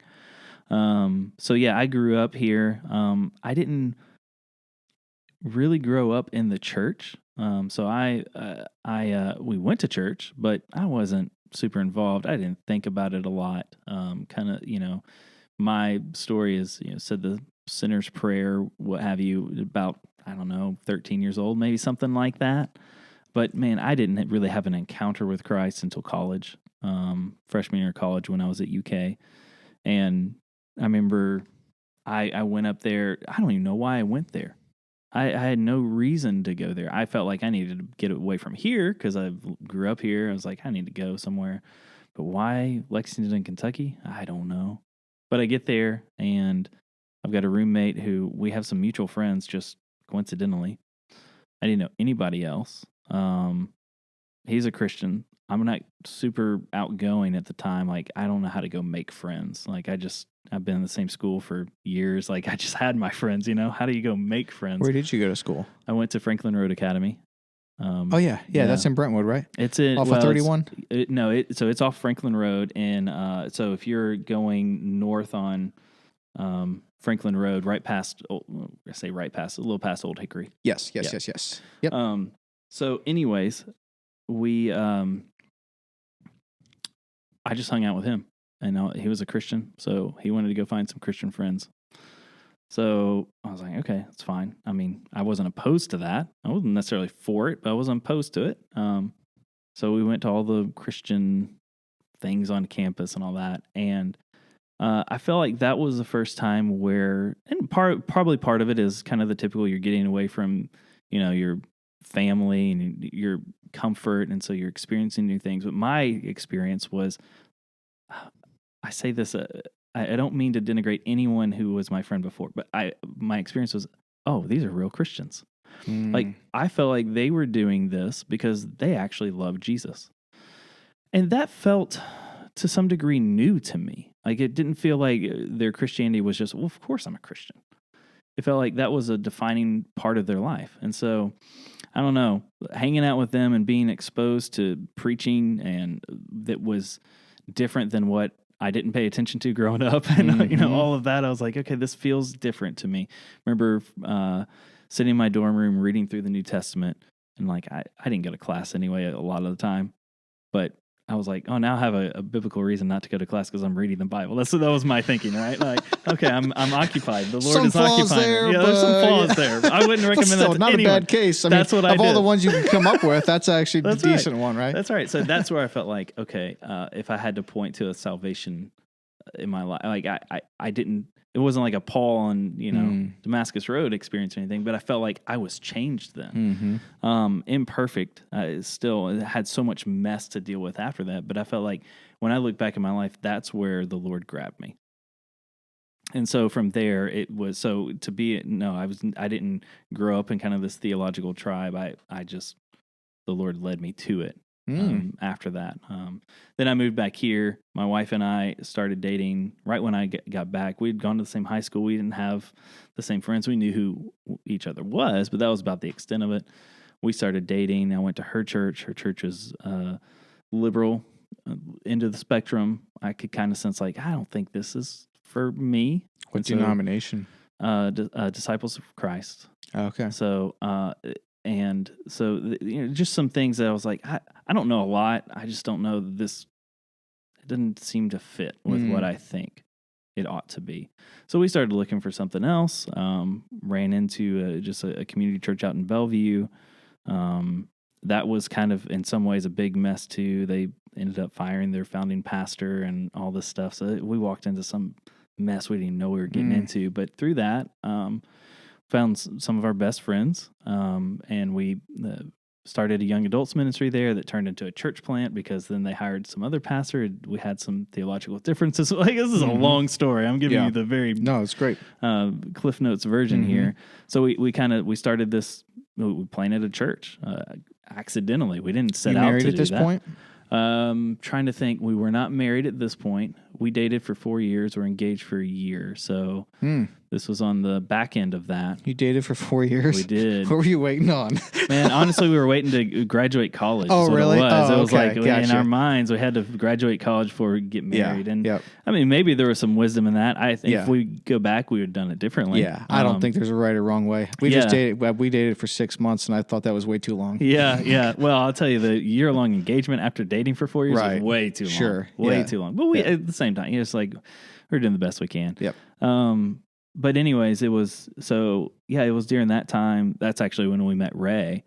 Was when we were planting that church, and Jared, the pastor of that little church, and we were just looking for friends in ministry. Honestly, we were looking for people who thought like us, and we couldn't find any. To a large degree, we were like, where are these people who just love the gospel? And I feel bad saying that, because I'm not saying that people don't, but there was something of a real deep affection for Jesus that we were searching for. Friends who in ministry, who were leading churches really for no other reason than to worship Jesus. And Jared, I remember sitting in his house, and he said, "Hey, Ray Ortlund's planting a church in town." I was like, "Great. I don't know who Ray Ortlund is." He's like, "Well, I've read a couple of his books. He's really good." And we didn't know he had been at Christ Pres before that, and so he'd been in town for a while, but he was planting Emmanuel. So at the time, one of my roles I'd taken upon myself was to find us some friends in ministry. So I was like, really? I would just scour the internet. That was and your look at role stuff. with like this church plant that you guys were doing? That was my self-appointed one of my roles. Yeah. I was That's doing cool. a lot of the things I'm doing now with Refuge, I was doing back then to some degree. Oh, I see. Interesting. So I remember going to the website of Emmanuel, and it just being the search or email address bar. Like you could submit your email address. It was a picture of a coffee cup, and it was like, let's have coffee. You put in your email address, and you hit submit, and Ray would email you. And it was wow. It was like this is the early days of Emmanuel. So this is like 08, 09-ish. Yeah, this is okay. This is what it would have been. 2008, I think, is when this would have been. We met so Ray emails us back, and I set some time up, and we meet at a Starbucks. Talk for, I think you get 40, 45 minutes with Ray, no matter who you are. That's what you get. No matter what you're talking about, that's what you get. If you're doing real good, you get an hour. That's but right. It's never beyond. That's reserved for Janie and Nixie. I think that's it. But it's all you need, right? That's like true. That's actually a key point. That's intentional as well, and I joke about it, but it's significant because there's no time to waste. We've all got things going on, and I remember walking away from that, and what I expected was we're going to get there, and I don't know, I wanted to know about Ray. Like, here's this older man who's planting a church. Like, I was still so new in so many of these things, and all he wanted to do was ask about us. And I was like, I couldn't tell you one thing about him after I left, other than I remember when we left, Jared and I both said, like, throughout the conversation, you notice how he just like look off like in the distance? And I was like, yeah. And I remember Jared going, do you think he was talking to Jesus? I was like, I think he was. I think he was hearing something before but it just seemed like, because then he'd get back and look in your eyes with that Ortlund stare and say something that just, it would just light your heart up. And he had no awareness at how much he was actually helping us. And we had no awareness at the time how much we were an encouragement to him just by showing up and asking to meet with him, because he was going through a crisis in his life, and he was thinking my ministry might be over. And here's some young guys who seem to want to get to know me. Something's different here. The things Ray didn't know is at the time we had a month left in our current location to meet. We were getting more or less kicked out. And so we had to find something new. Well, we didn't know. We just shared that story. That afternoon, Ray emails us and says, I've worked out a deal. You can sublease the building from us on Sunday nights if you want it. I'm like, yeah, okay. Like Granny White? Yeah. Like he barely knew us. So at this point, Ray and Emmanuel is at the Granny White They are. building? So not the factory? So that's why I say it's got to be 2008, because it's got to be after Easter of 2008, actually. Yeah. Because that's when they went in there. And so this was going into the summer. I do remember that. And then my wife and I got married June 7th, 2008. I remember Ray and Janie couldn't make it to the wedding because they were off speaking somewhere. But anyways, that was kind of my friendship, the beginning of my friendship with Ray. And I just remember being floored by this guy who was so generous to us. And, you know, I mean, we were nobody. Yeah. And here's some level of a somebody, though he doesn't ever think he's a somebody. But Right. I mean, you know,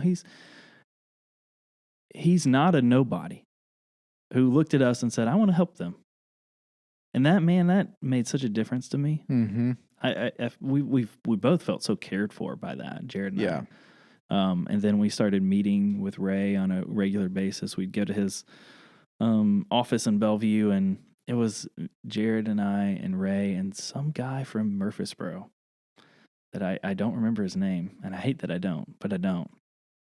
And we would meet on our lunch hour on a fairly regular basis and just talk about how we were doing. And like that was new. It's not new if you know Ray. You're like, okay, that makes total sense. But to a guy like me, I'm like, I don't feel like I belong in this room. And man, I'll tell you the thing that sticks out the most from that time is there was a point at which I don't even know what we were talking about beforehand. But I remember Ray saying, let me tell you about my friend Jesus. And then he starts describing Jesus.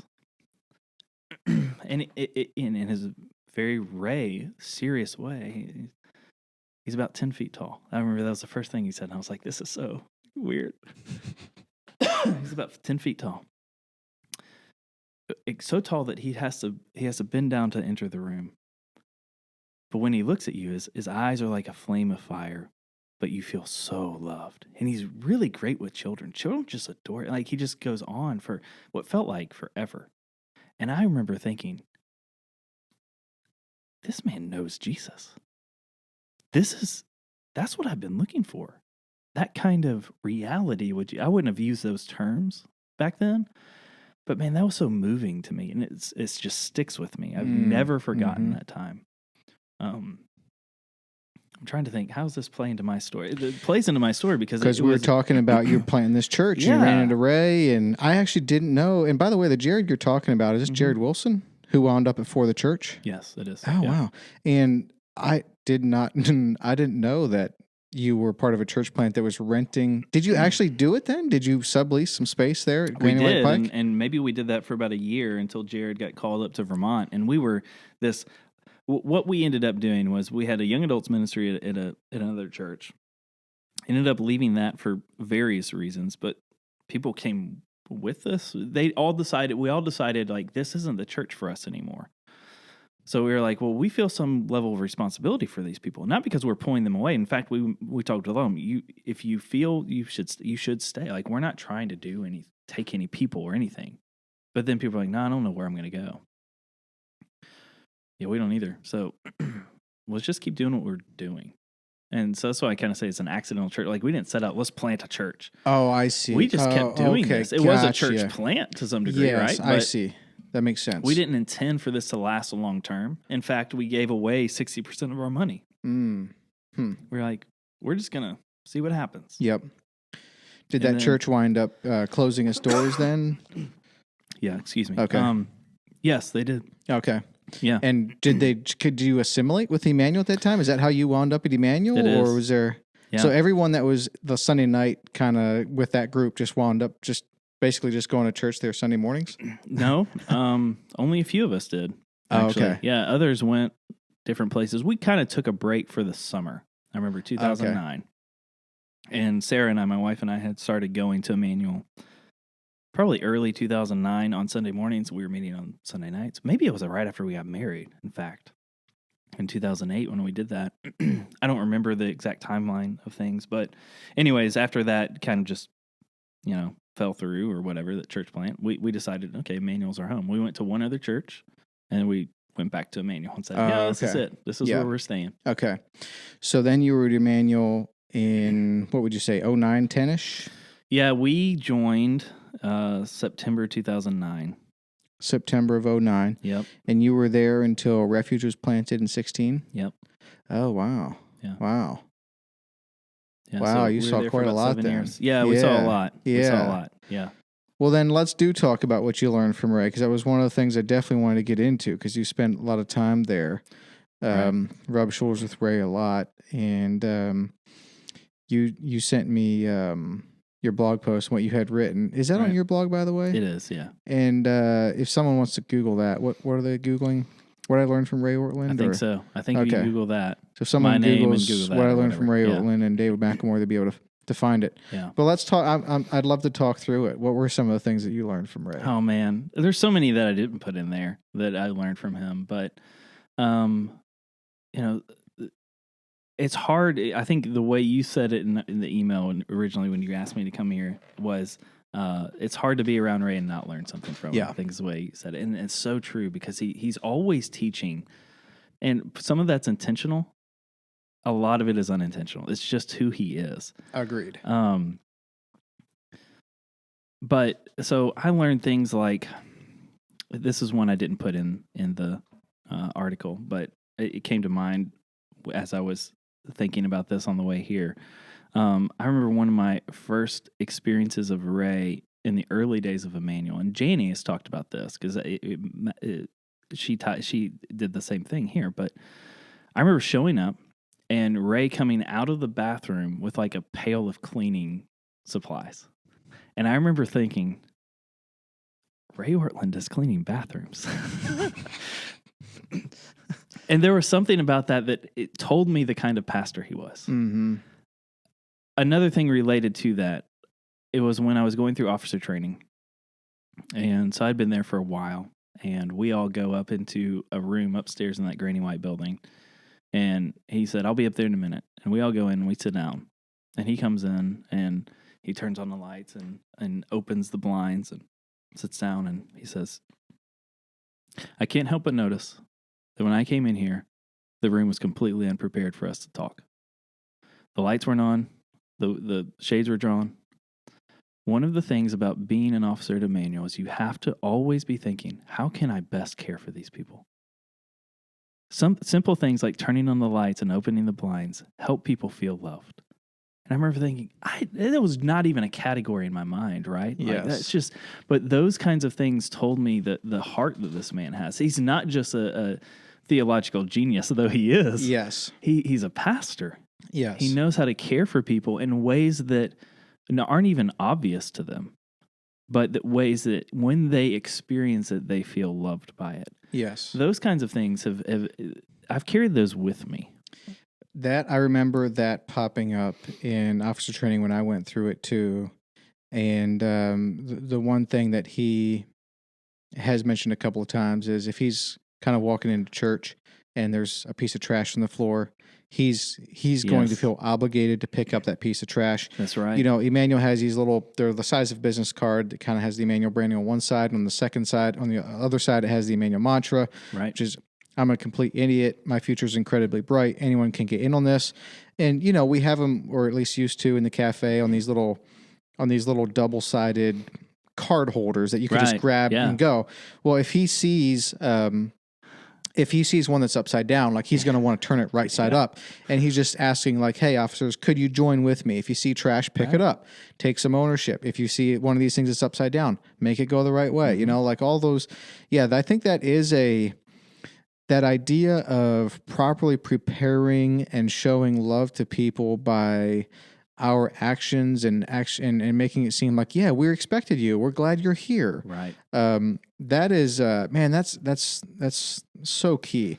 How would you describe, and let's get to some more there, but how would you describe, because we should kind of follow our own advice here, in that some people are listening to this and they've never heard of Ray. They have no idea. Yeah, that's right. So how would you describe Ray Ortlund? Like, why should people care what we learn from this guy? Ray Ortlund is,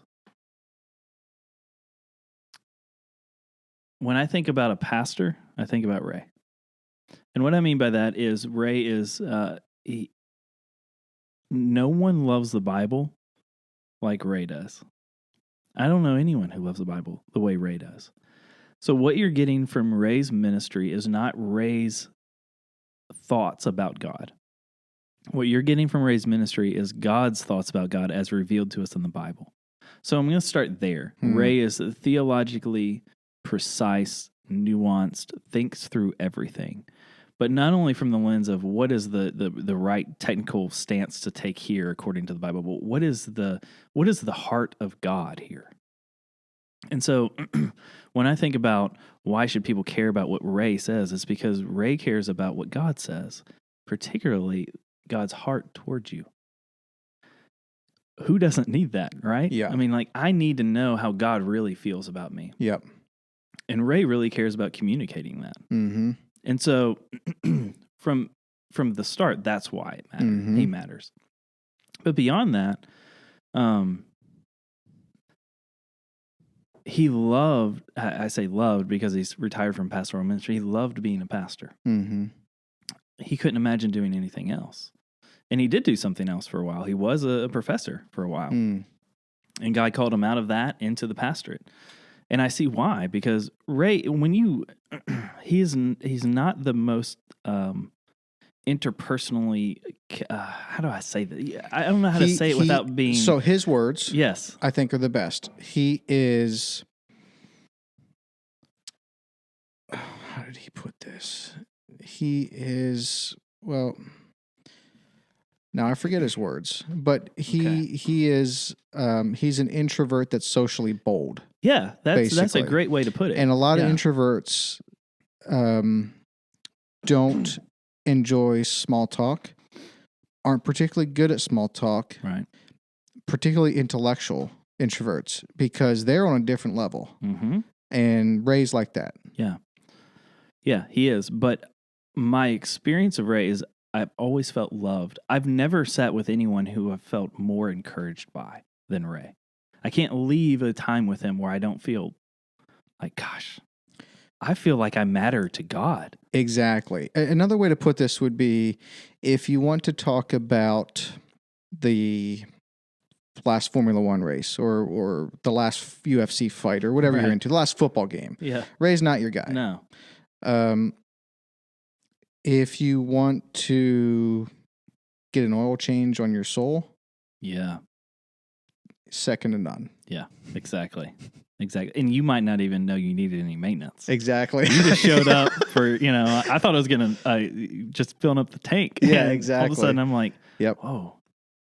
I got more than what I bargained for there. Agreed. Yeah. Someone said, I don't know who this was, but this thought is not original with me, but Ray is like, and he would probably hate this, but he would hate this whole conversation. Yeah, he would. But he's like a present day Old Testament prophet. Yeah, he is. Yeah. He takes God more seriously than anyone that I know. He does. And he has been a pastor since 1975. It's crazy to think. So when he retired September of last year, he'd been a pastor since 1975, which is, dude, I was not born until 84. Right. You know what I mean? Like, he had 10 years on my life. Yeah. As a pastor. So he has all this experience. Extremely well educated, but doesn't want to be called doctor. And that's probably all, like, takes God more seriously than anyone I know. Extremely well educated, would hate to be called doctor. It's like, that's getting pretty close to, like, that gives you a pretty good indication of this guy. It does, yeah. The fact that we sit here and talk about him as, we refer to him as Ray. Not even Pastor Ray or Dr. Ortlund or any of those. We use his name because he's our friend. Exactly. Right? And that's what you get with him, is you get a friendship. Exactly. I think that we're not going to have any idea of the lifelong impact of his life and ministry until sometime after he's dead. Yeah. I think it's one of those situations where at some point after he's dead and gone, we're just going to realize a little bit more the impact that his ministry had. I mean, because it's very impactful. Huge. Now, and for the listeners, I mean, they're probably like, yeah, sure, this guy was both your pastors. I get that. Sure, Right. There's some pastoral bias here. I get it. I have a high regard for my own pastors. I think everyone should.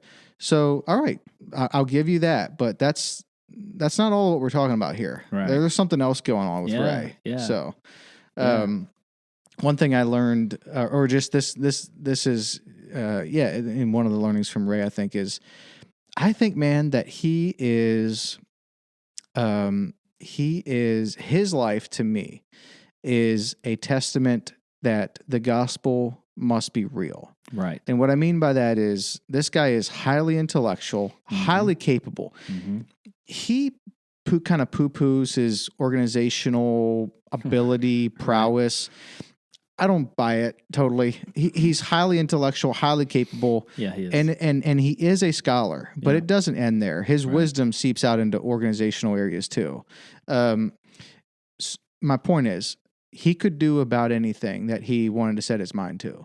And of all of the options, all of the careers he could have had, again, this only works if someone's highly capable, highly intellectual, highly competent.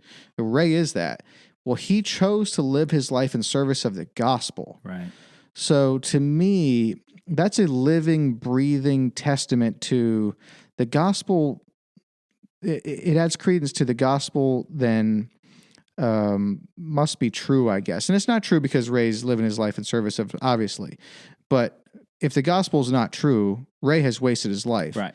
And he's kind of too smart to do that. Yeah, and you kind of sense just being with him that there's no way he's wasted his life. And I don't mean that because of what he says or does, but of who he is. Yes. There is a seriousness, I'll even say it, a glory to Ray of, when in Acts they say that the apostles, they could tell that they had been with Jesus. That's how I feel about Ray. Yes. You can tell that he's been with Jesus. He is... he would hate us saying it this way, but he is not of this world. He is agreed. He is a witness to the grace of God. The glory of God is a real reality. Yes, he is transcendent. Maybe is a good word to use with Ray. Yeah, he is that, but not in a showy, uppity, snobbish kind of way. You don't feel that. I mean, this is a guy who, drives his truck, wears his camo. I don't know how many meetings I've been with him where he shows up in all of his camo. He's Ray, but he's not normal, but he is, there's a supernaturalness to him. Yes. Which is true of every Christian. I'm not saying he's some super Christian or, super apostle of some sort, but there is something about the grace of God is evident in Ray's life. Yes, it is. Yes, it is. And that was another one that I had, that I would say is a big learning of mine, and that is the power of thinking biblically. Yeah. And by power, I mean the everyday usefulness of thinking biblically. Yeah. So that's from Ray. TJ does that as well. Mm-hmm. And John Farmer, a more recent pastor, which you wouldn't have overlapped with at Emmanuel, but John Farmer thinks biblically too. It's one of the things that first popped up when we were kind of having his interviews. But yeah, but the idea of thinking biblically, being so saturated in the Word that it affects how you think. Right. I'm just a failure at that. You know what I mean? Like I have so far to go with that. I desire it because it has a lot of power, because if God did create this world and the universe and the earth, then he gave us the Bible, which is the inspired word of God. Then if he created these things, we should think that there's a way that works best. Right. And we're going to be able to glean a lot of insight on this way that works best through the inspired scripture, if that's the word of God or the words of God. So then if that's the case, then we shouldn't think, which I think often we tend to, that the Bible's kind of in a box or a category, but then there's everyday life over here. Mm-hmm. Well, no, if there is a design, a creator, then the Bible is the template, or it's the instruction, or it's the information you need for the everyday life. You know what I mean? They're not in separate categories. Right. Yeah. And just that way of, as you think biblically, it informs your conversations and your thoughts. Man, I really want to grow in that area big time. Yeah. Yeah. Well, I think you're probably further along than you think you are. Yeah, I don't know. I don't know about that. But the way this plays out often, has happened with Ray, it's happened with TJ, is I will bring something up, and in my line of thinking is, here, right? And and we're there's a question or I'm bringing something up, and their answer is it's up here. Yeah. Like it's at a different level. Like it's more base. It's where I should have been thinking to begin with. It's thinking biblically. That's what that is. I know exactly what you mean. A story from my time at Emmanuel it bears that out as well. I remember we were trying to think through how do we help our people understand the importance of giving to the local church. And so not only that, but just a broader way of like, how do we, Ray didn't preach on it a lot. So how do we build that into just the preaching schedule of, because Jesus talked about money a lot. So if we ignore this, we're not being biblical. Yeah. So it was a larger conversation, but one of the things I did was put together a proposal of here are some changes we could make. And I remember presenting that to the officers. We read through it. We talked through it. People chimed in, and I remember Ray saying, "David, this is great. This is so much in here. I think it would work. But I think any nonprofit could do this, and it would work." Where is God in this? Yeah. And it was so helpful to me. I didn't receive that as like, this is trash because of that. Yeah. It was, let's lift this even higher. Let's go now where we end and God begins. Yes. And I think that's what you mean by thinking biblically. Absolutely. It is just a different category. It's a different level. It is way up here. It is. You're like right here. Absolutely. And I just chuckled at that because it's like, so that was from years ago. That was way before I was at Emmanuel, and I've seen that so many times. So it's like that has not changed. Praise God. Yeah. What else? What else have I learned from Ray? What else have you learned from Ray? So I'm going to highlight a few things that I wrote about in the article. I got the privilege of spending time with Ray. Like I said, when we would meet in his office in Bellevue and things like that, in a time of his life where he was, it's rare for a guy his age to plant a church, to start something brand new, and because at that point you're usually established. You're riding out the remaining years or whatever. Well, Ray doesn't ever stop growing is one thing I learned from him. We would do these, what we called them Emmanuel theology group. And it would be, do you remember that at all? We stopped that probably. No, when I got there, it was men and women's theology. Yeah, we had that, but this was an addition to it. And so what we would do is it would basically run like a semester long. Ray would get, he knows everybody in ministry, it feels like. And he'd get, top-notch scholars, pastors to come in and teach us for a day on a Saturday, Friday night, Saturday morning or something like that, or all day Saturday. And I remember we'd be sitting in here and we'd have, these guys who are they're just brilliant, and they'd be teaching us about something very specific. And the first semester of this, I don't know, maybe there are 15 of us. We met in that old granny white building in one of these rooms. And I mean, this is a guy who, there were these guys who, they obviously had very busy schedules. And I think back on it and I'm like, I cannot believe that they came to teach 15 guys at a church in Nashville. They'd be used to 1,500. This doesn't seem like a good use of their time, but I'm so thankful that they did. And what stuck out to me there, I have so many great memories about that, and I remember specific things that they taught me and all of that. But what I remember is the way Ray engaged with those guys. He was by far the best student in the room. Now, I have to think that Ray knew a lot of what they were saying, but you wouldn't know that. Mm-hmm. He was finding new things to learn. And he was asking questions, and he was pressing in, and he had his Bible up, and he was circling things, and you could just tell he was. And Ray had a lot to do. I mean, he had a church to plant. He had a sermon to prepare, and here he is all day Saturday with these mostly young guys, just pouring himself into this.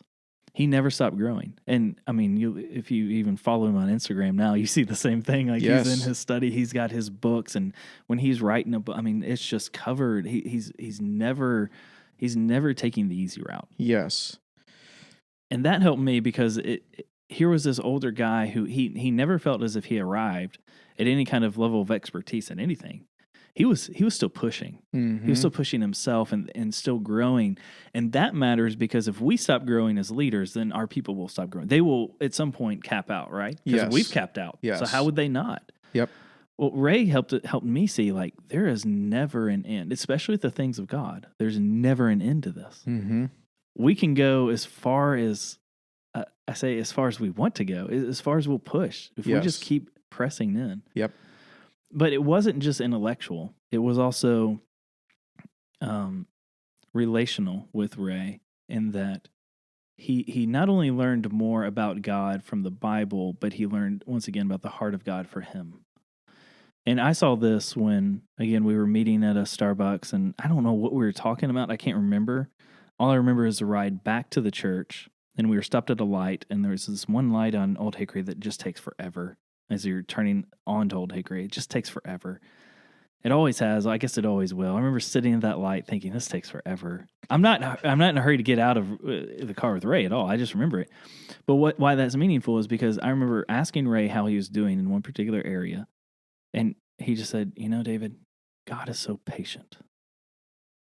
He's so patient. And he repeated that for like the length of the light, and which to me felt like eternity.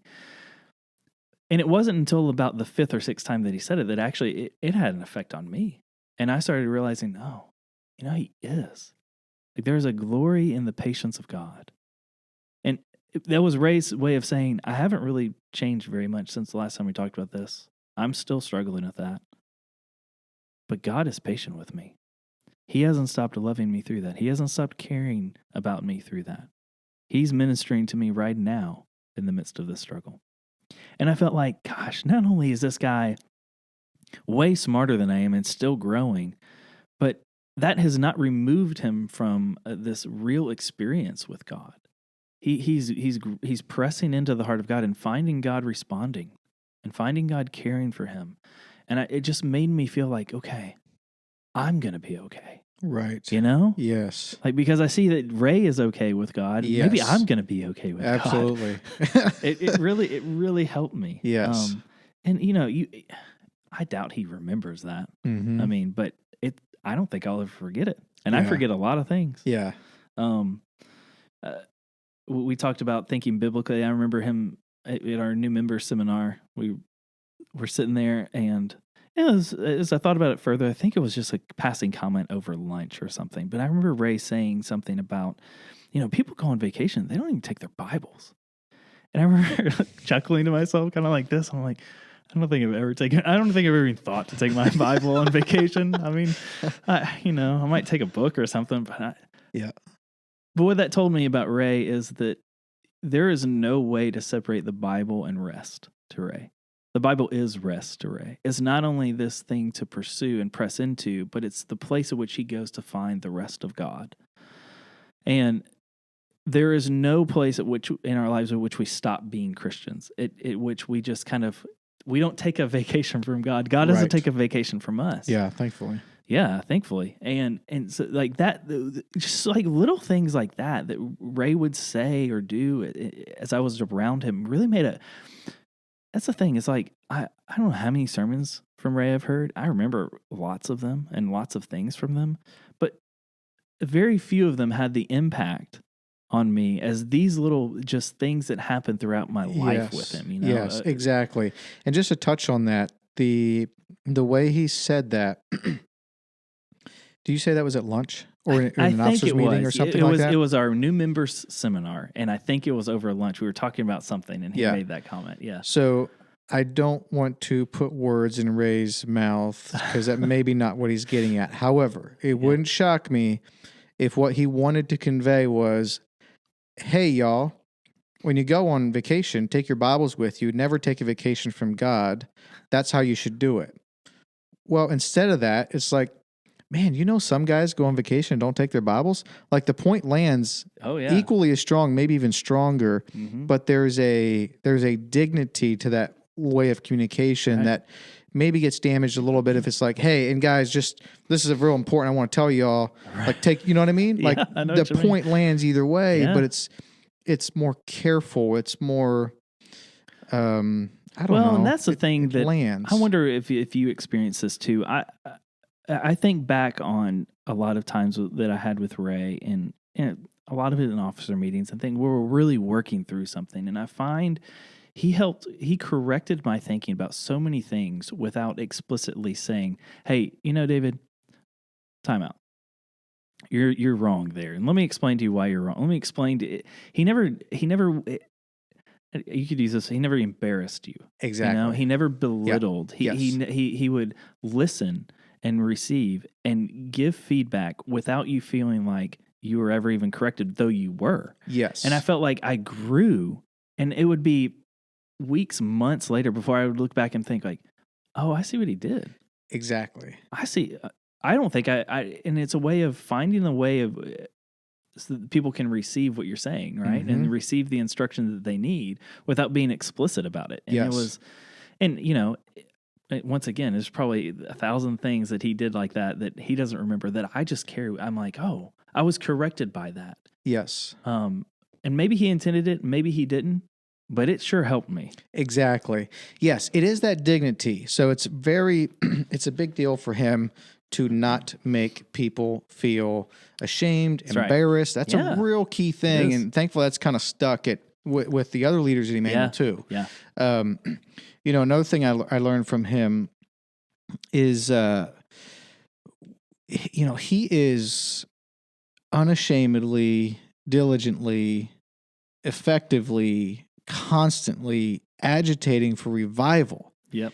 And it wears off. Oh, it does. He got to experience the Jesus movement in the 60s in California. So he's seen that Jesus can take over a town. Right. I have a hard time believing that. I know, I do too. But this book here, Jonathan Edwards on revival, talks about it. Man, I think about this a lot. And let me just read some of this because this shows you how it can happen. Mm-hmm. God can come into a city and rise above the threshold of non-ignorability, right. Which that's just basically, you already know what that is, but this is a Ray thing. I don't know where he got it. Maybe it's original with him, but it's the idea that you can live in Nashville and not know about the local Rotary. Mm-hmm. You can live in Nashville and not know about Superica, even though that's a great new Mexican restaurant. You can live in Nashville and not know about my dentist, for example. There's a lot of things in Nashville that you can live in Nashville and not know about. But there's a few things that you really can't live in Nashville and not know about. Tennessee Titans, one of them. Right. Nashville Predators, probably another one. Country music, those things are above the threshold of non-ignorability in Nashville. And all we're asking for is that Jesus would be as known. Here's the way to put it. Is it asking too much for Jesus to be as known in Nashville as the Tennessee Titans? You know what I mean? Yeah. Are we asking too much for Jesus to rise above the threshold of non-ignorability in Nashville, Tennessee? Because unfortunately, you can live in Nashville, Tennessee in 2020 and not hear or know about Jesus. Yeah. I think about that all the time. And I even think about, as hearing you say that, when we, and I'll let you read this. Go ahead. When we were working on crafting the mission statement of Emmanuel. Oh, were you part of that? Making the real Jesus non-ignorable in our city and far beyond. I remember all of the iterations that Ray brought back. And I remember when we kind of settled on this one. And it was all Ray bringing. Our contributions were almost nothing to this, but at least in my memory, they were almost nothing to this. And I remember talking about the word non-ignorable. And I remember thinking, why say it that way? Because that itself is non-ignorable. Exactly. There's a way of saying it that even itself makes it rise to closer to that level of non-ignorability. Yes. And so Ray was always thinking and is always thinking in those kinds of, and that's another thing that sets him apart from other people that I know is everything is about Jesus to Ray. He wants Jesus to be the most famous person. He wants Jesus to be known. He doesn't care at all if he's known, if Ray Ortlund is known, or even if Emmanuel Church is known, apart from the name of Jesus. Yes. It matters because Jesus matters. But anyways, it just made me think of that non-ignorable it's just such an interesting way to say things. And I remember a conversation about that, but it was because 100%. even that has something to say. 100%. So here's what he's agitating for, basically, because this is what happened in the day of Jonathan Edwards in Northampton, Massachusetts. Yeah. This work of God, as it was carried on, and the number of true saints multiplied, soon made a glorious alteration in the town, so that in the spring and summer following 1735, the town seemed to be full of the presence of God. It never was so full of love, nor of joy, and yet so full of distress as it was then. There were remarkable tokens of God's presence in almost every house. It was a time of joy in families on account of salvation being brought unto them, parents rejoicing over their children as newborn, husbands over their wives, wives over their husbands. The goings of God were then seen in his sanctuary. God's day was a delight, and his tabernacles were amiable. Our public assemblies were then beautiful. The congregation was alive in God's service, everyone earnestly intent on the public worship, every hearer eager to drink in the words of the minister as they came from his mouth. The assembly in general were, from time to time, in tears while the word was preached, some weeping with sorrow and distress, others with joy and love, others with pity and concern for the soul of their neighbors. And then a little different section here. Presently upon this, a great and earnest concern about the great things of religion and the eternal world became universal in all parts of the town, and among persons of all degrees and all ages. The noise amongst the dry bones waxed louder and louder. All other talk but about spiritual and eternal things was soon thrown by. All the conversation in all companies and upon all occasions was upon these things only, unless so much as was necessary for people carrying on their ordinary secular business. Yeah. And I just remember thinking, maybe even saying to Ray at some point, Ray, look, man, if you really believe this can happen today, then I guess I'm going to be dumb enough to believe it too. You know what I mean? Yeah. Like that is... He genuinely believes that this can take over Nashville again one day. Yeah. And I believe it too. Right? Yeah. You know what I mean? Like Yeah. I needed a lot of growth and faith in these areas, but I know that God can. Right. But I haven't experienced this in my 35 years of life. But Ray has. Other people have. Right. We have accounts of it. Like this happened. This was a city in Northampton, Massachusetts, where Jesus became the talk of the town. Right. But it's also his. So yeah, this whole thing of like agitating for revival. It's a big learning from Ray. It's actually one of the things I respect about him the most. And he shared recently on his wife Janny's podcast. He Restores My Soul, I think it's called. That his mission. I'll just read it. He says, my mission, Ray's mission in life and death, is to serve as a living stimulant towards the next great awakening in America and to the ends of the earth. Yeah. So his life mission is for this. You know, that's why that's why it's so central to everything that he does, I believe. Yeah. Yeah. Yeah. That was a huge thing that I learned from Ray as well. That I never had a category for revival at all until I met Ray. Like it just wasn't a thing. Just didn't know anything about it. And I remember early on in Emmanuel, you can't spend very long with Ray without hearing about revival. And I remember it was a men's theology on Tuesday night where he showed us this talk by J. Edwin Orr on basically just history of revival.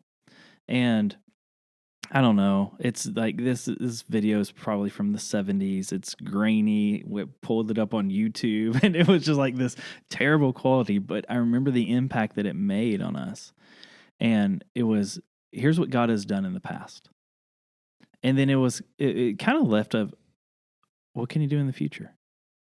And there was this almost like tangible sense of like, we wanted to reach out and grab that, whatever that was. And so for a little while, I remember there was a guy saying, well, how can we make space at Emmanuel to pray for that? And so we started meeting, I think at the time it was maybe on Wednesday mornings at 6:00 in the morning or something to pray for revival for an hour. Then we moved that to Friday night. It had as many different iterations. And I think, is there still something like that happens on, or maybe not no, these days, not like that right now. But I remember my memory says it was at least a year, maybe longer, where every week we would gather and we would pray for an hour. Have you ever sat and just prayed for an hour early in the morning with other men? Like, it's not the most, I mean, sometimes we'd go into it was that old Granny White building, we'd go in and be freezing cold. And that thing doesn't heat up quick. Or it'd be really hot. That thing don't cool off quick. And, it's early and there weren't even a lot of people. It would be like, maybe we max out at 6. I don't know. It just wasn't a lot. But Ray was willing to give his time to that. And so I thought, I need to be able to be willing to give my time to that too. And I remember showing up and praying. And I remember learning how to pray in new ways by listening to Ray pray for revival during that time. And just the boldness with which he would approach God. Like, you can say that to God, and it wouldn't be anything that I would think would be controversial or anything, but it would be like, Lord, I'm not okay not seeing events like what we see in the book of Acts. Yes. And I was like, gosh, what a way to say that. But yeah, I mean, that is in the Bible. Can we not expect something of it now? Mm-hmm. And who going to give that other than God? So why not go to him and pray for it? So yeah, that agitation for revival, that is something that has always been there with Ray. Yes, absolutely. We already talked about the beauty and effect, just the right words, just the right way, just the right time. I just think he's very good at that. This is an interesting one that I have. So, and this is a learning. Like I think people need a purpose that's bigger than the constant happiness or approval of those around you. And he has that. And I want to like grow in that area. When I had reached out to him about interning just for free at church, because I wanted to help out however I could and rub shoulders with him and TJ. And, so of course we're talking it through almost like you would for a job, although, it's no big deal if it didn't work out or whatever. It's not like this is a job or, it's not quite to that level, but still we want to set the expectations going in. And he said, me and TJ are fine. They don't need me to be happy for them to be happy. Mm. And man, I really respected that. Yeah. Like I think he knew he could say it to me maybe. Cause like there's some people you probably wouldn't say that to. Right. But that really resonated with me, and I kind of like took that as a lesson that I need to have. Of course, you're paying attention to people around you. Of course, you're being self-aware.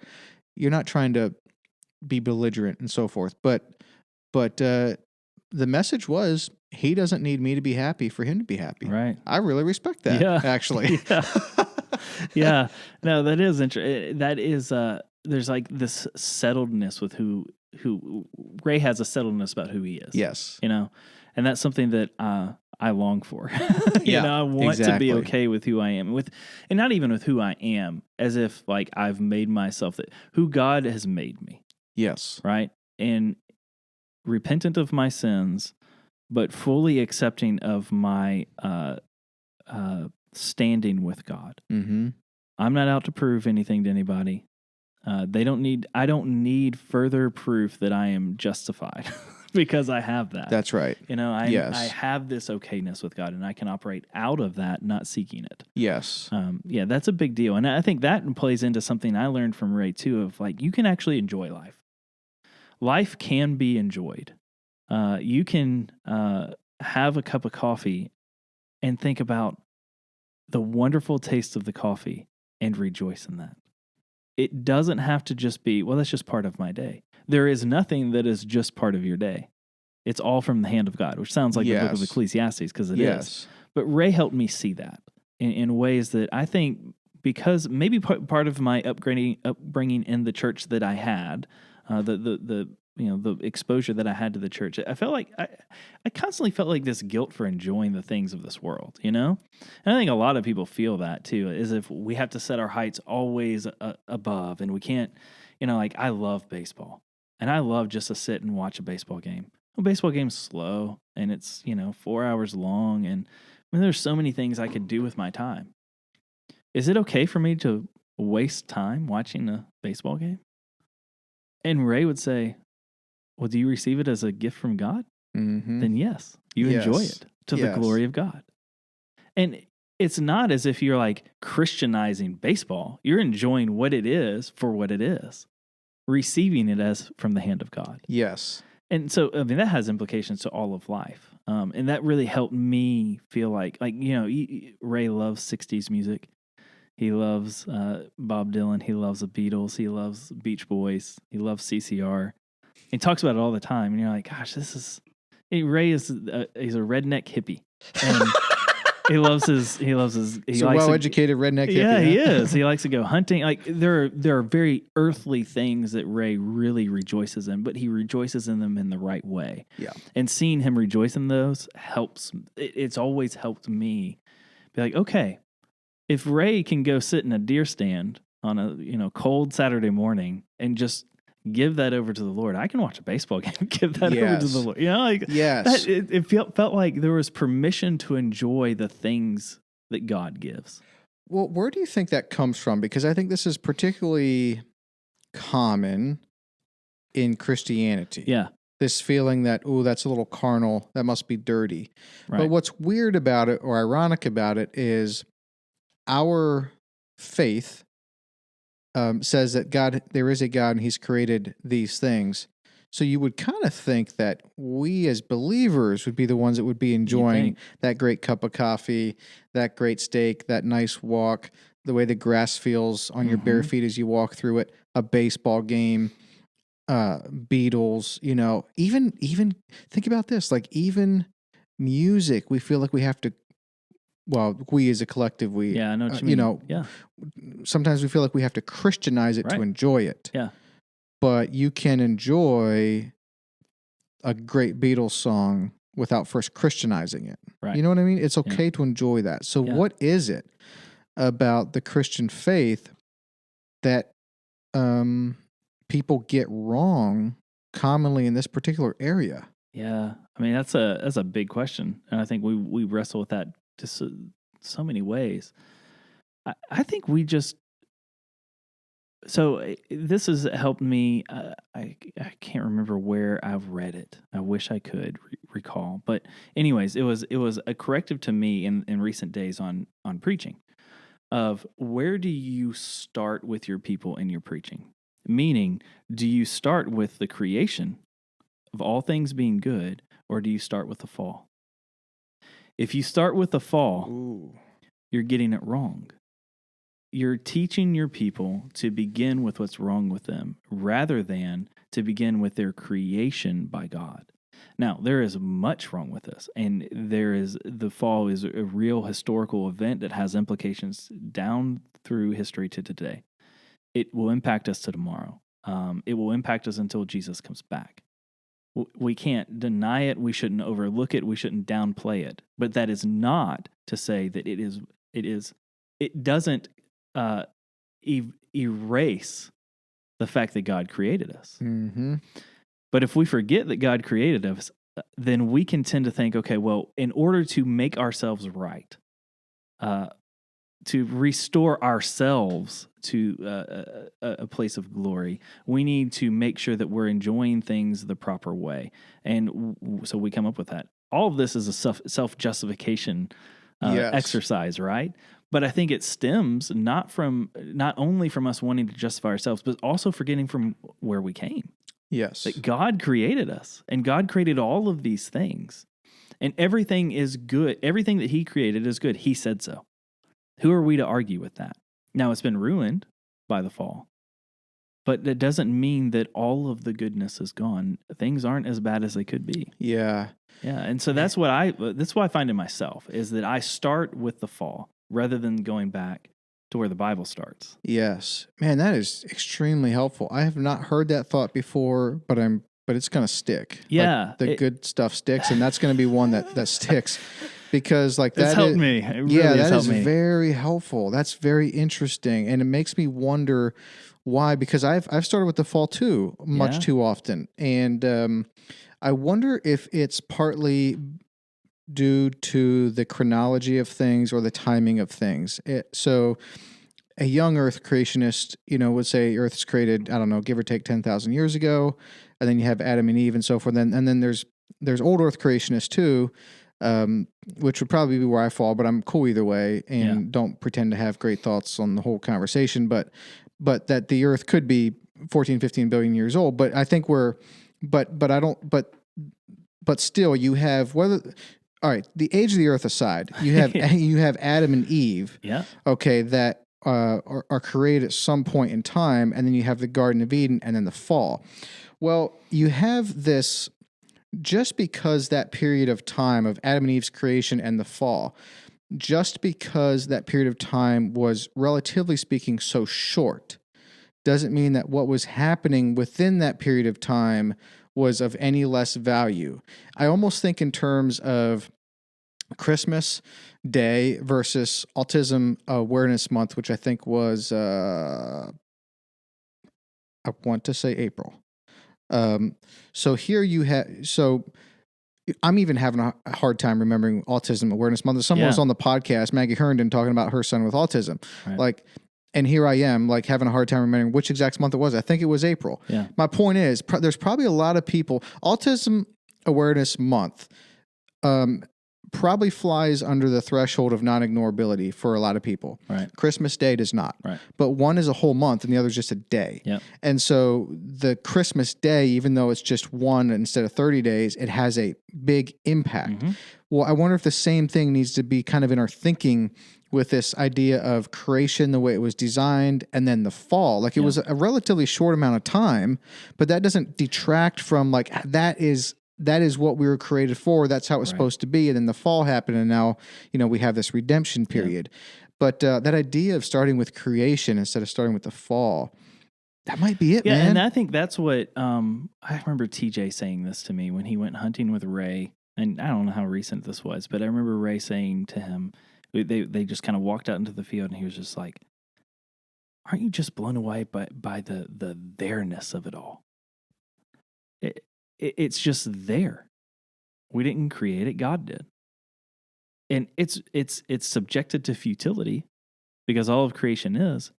But there's going to be a deer that's going to walk out into the meadow that we didn't place there, that God created. And not only did he create that deer and did he create that meadow, he created that moment for them to see. And when we start thinking about what God has created, I sometimes just think we just try too hard. Right? We just try too hard to make what God has given into God-given things rather than just receiving them. This moment right here where we're talking about this, there's right now in our minds an awareness of the creation of God. Even that itself is a creation of God. Yeah, you're right. This is there are no accidents here. Yes. There's nothing that's outside of his control. And so what we could do is turn this into some sort of, now let's get to Jesus somehow and fix the fall, rather than just rejoicing in the creation. Yes. He rejoices in that. Yes. We can rejoice in that. Yeah, I love that. We can try too hard to make the things of God into the things of God rather than just receiving them as the things of God. Yes. That's good insight, man. Well, that's very helpful. And that has really been helping me because lately I feel as if I'm just trying way too hard in all areas of my life. Mm-hmm. And therefore, when I start trying too hard to make my life work, I'm rejecting the ways in which God has already made my life work. Yeah. And yeah, that's true. And so it's unbelief. Yeah. At best. Yeah, you're right. And heresy at worst. I don't want that. Yep. I can just receive the things of God. Yes. It's good, from the hand of God. Absolutely. I want to mention just 3 more learnings from Ray. Okay. And then we can move on. The idea that it's not about balance, but it's about priorities.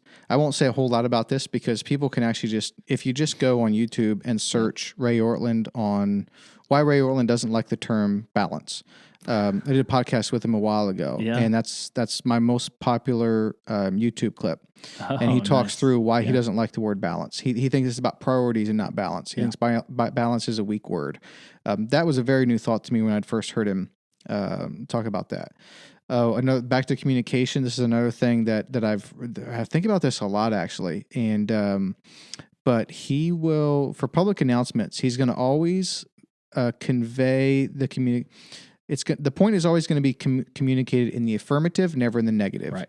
And so that could look like something like, let's say, for example, just a random example could be, okay, there's a situation or a service or a gathering or something where maybe it's best the kids don't come. You know what I mean? If you don't think it through, you could just be making announcements like, we're going to do such and such on this date, and please don't bring your kids. Right. That's communicating in the negative. Mm-hmm. Or you can say, we're going to do such and such on such and such a date. For this event, we think it'd be better if we could just enjoy time together as adults.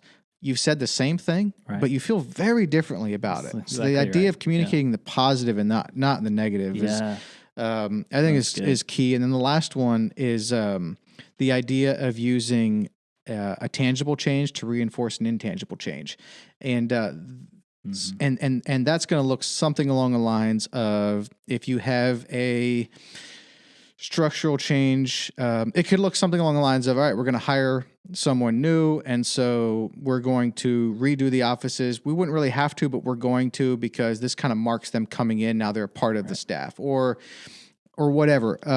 You're going to have this thing of sermon series, and so you make something change in the sanctuary or in the foyer or something to kind of, we don't do that every time at Emmanuel, right. by the way, but using a physical change to reinforce could be a structural change or a leadership change or an intangible change. I think that's actually a very effective leadership principle. And that's not just, I don't know if that thought is original with Ray, but I know right. that use of that principle that's actually used fairly widespread. Yeah. I've heard the story of work with someone who was part of the Dave Ramsey leadership team, and one time Dave wanted to communicate a point, and everyone came into staff meeting. I think at the time there's maybe just 300 people working there. Now there's a lot more, but everyone came into this weekly meeting, and all the chairs were faced the opposite direction. And and everyone's like, oh, what do? You have normally have your seat, you kind of know what to expect, and you walk in, all the chairs are faced the wrong direction, and so everyone kind of finds their seat. And then Dave walks in and communicates that someone is either coming on board or leaving. I forget which, but like from this point on, things are going to be different around here. Yeah. It's using a physical change to kind of reinforce an intangible change. And Ray's used that before too. I think that can be real effective. Yeah, I think so too. Yeah. So yeah, that is, oh man, it's quite a lot. It's quite a lot. I started keeping and almost nothing at the same time. Yeah, exactly. Yeah. I started keeping a track of favorite quotes from Ray. Yeah. I don't know when I'm going to use them, but he's easy to, he kind of speaks in like Twitterverse almost, if you think about it. Yeah. It's easy to kind of pull quotes out. Yeah. It's probably intentional as well. It is, yeah. Let's hit Ecclesiastes at least for a bit, because I know we want to talk about that. Did you mention your church is preaching through Ecclesiastes, or you are the church? Yeah, okay. We are as a church. Yeah, so we decided to do that. I don't know, October, November last year. We decided, okay, once we're done with the Gospel of Mark, which it took us about 15 months to preach through. We'll go to an Old Testament book. Let's go to Ecclesiastes. Great choice, man. So much to say to us. Oh, man. Well, we had no idea how much it would have to say to us during this time that we're in now with COVID and everything, and just the vexation, the toil, the vanity, the seeming meaninglessness of things, and how our lives have just come to a halt in so many ways. One day blurs into another. We don't even know what we're doing, where we are. Like, all of this is just, blah. Is this really life? Yes. So when we started it 2 weeks ago now, and we've already seen just massive benefits to the church body. Just to have a book in the Bible that sounds like Ecclesiastes is shocking, isn't it? Like this, it's like, does this fit? Are we sure? Are we sure this should be here? Exactly. Because it sounds almost. It sounds pessimistic, though it's not a pessimistic book. And we don't deal well with any kind of pessimism in our religious life. But the reality is there's quite a bit of pessimism we're walking around with. There's quite a bit of like, we're just not sure this is going to work out in our minds. And so I'm really thankful that the book of Ecclesiastes is there, because it helps us know what do we do when those thoughts pop into our mind, as they inevitably will. Yes, 100%. And not just pessimism, but like carnality. I Yeah. think sometimes this goes back to what we were talking earlier, but I was just going to mention that sometimes I think we take what maybe is a good natural grace of God and make it dirty and think it's carnal. Yep. When maybe it's not. Right. You know? Yeah. Because Ecclesiastes deals with like the nitty gritty. It does. You know? Yeah. The everyday. Yeah. I think Ecclesiastes and Song of Solomon, like they don't maybe get the attention that they Right. could. I don't, it's almost like, man, are they supposed to, does Should that work be best there? in the Bible? Yeah, should that be there? Yeah, I know. What have been some of your maybe learnings or some things that you're seeing that you hadn't seen before as it relates to you guys getting your study in Ecclesiastes? Yeah, so I mean, I think for me, it's been surprising to me how this has helped me at a personal level. It's so what the book of Ecclesiastes does is, and actually I learned this from Ray. There's kind of 3 categories you have to have. There's kind of this 3 categories you need to have when you're approaching the book of Ecclesiastes in order for us to understand it and how we all fit into this, right? So there's the optimist. My life is going great, and I'm not sure why your life isn't, because it ain't that hard. We can do this. I have what it takes. I'm going to go get it. Often those people are young. Often those people are impressive in this world, in all the ways in which the world regards impressiveness. And then you have the people who are just pessimists. Nothing works out. It all fails. My life has been over 4 times over and is over again. Things aren't going to get better. And then you have the realist that says, no, actually, it's all of those things. There are things you can do, and there are things that won't work out. And wisdom is understanding the realism of the book of Ecclesiastes, that it tells us how life actually is. It doesn't sugarcoat it. It tells us things aren't going to go your way. Oh, sometimes they will. But if you put your hopes in that, that's not going to go well for you. Yes. It tells us what life looks like, the way the commentator Derek Kinder says it, to the humanists, to the secularist, not to the atheist who doesn't believe that there's no God at all. It's the person who just doesn't even factor God into the equation, period. It's the preacher of Ecclesiastes is speaking to that person, and that's who we are far more than it goes back to what we were talking about, thinking biblically. If we're not thinking biblically, we're basically thinking as a secularist. We're thinking as a humanist. We're thinking, well, this is what I can see is what there is. Yes. And if what I can see isn't going well, then that means that what isn't well. And the book of Ecclesiastes helps us see, okay, there's a God above, under, and through all of this. And your life matters not because of anything impressive that you've done, anything that you will accomplish, anything that you've made yourself into. And it doesn't not matter because you failed in all those things. Your life matters because you matter to God. Mm-hmm. And so what on the face of it looks like a very pessimistic view of life is actually just a realistic view of life, but it's a deeply, the theme of the whole book is right there in verse 2 of chapter 1, vanity of vanities, everything is vanity. That word vanity has been translated 1,000 different ways. Some people say it means meaninglessness. I don't like that translation. It's not a good translation. He's not saying it's meaningless. He's just saying it's like a breath. It's short. It's here today, gone tomorrow. Yeah. Nothing lasts. And so you look at that theme and you think, gosh, well, if that's life, then why do we care? Yes. And by the end of the book, you see the preacher saying, well, here's the end of the matter. Fear the Lord. The beginning of wisdom is the fear of the Lord. And you start to realize that somewhere along the way, he's talked about life as it really is.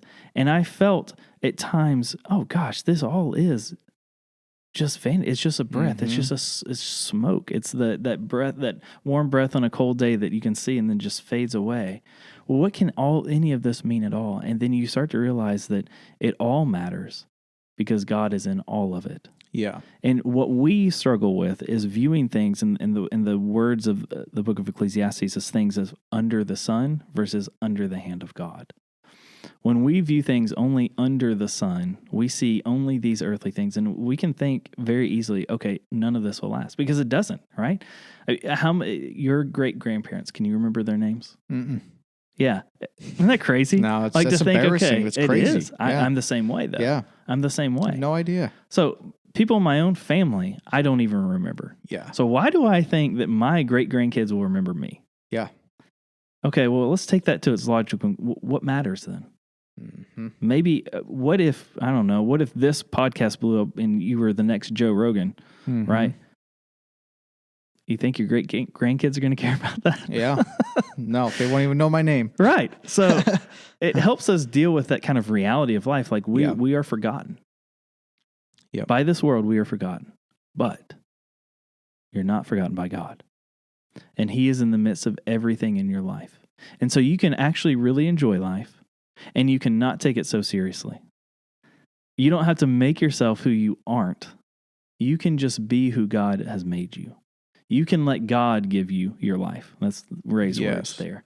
And so that has helped me. But in one specific way it's helped me is in chapter 2, he's talking about work. And I don't know how the experience of this transition in time of quarantine, going from the office to a work from home situation has been for lots of people. For me, it's been, I've been actually using the term of lament. I am lamenting the fact that I'm not with my people. I'm not around the people that I spend most of my day with 5 days a week. And it just feels like I don't know when I'm going back. And that's hard for me. And so adjusting to a new reality has been far more difficult than I thought it would be. And what it feels like to me now is work has become just work. Like it's not, we're doing things in the context of relationship. It's, okay, well, I'm going to push that button and that's going to do that thing. Yeah. Great. But we're the people behind that. Who am I interacting? It just feels like it's all transactional. Super transactional. Yeah. And I don't do well with that. And I didn't know how bad I did with that until this time. Mm-hmm.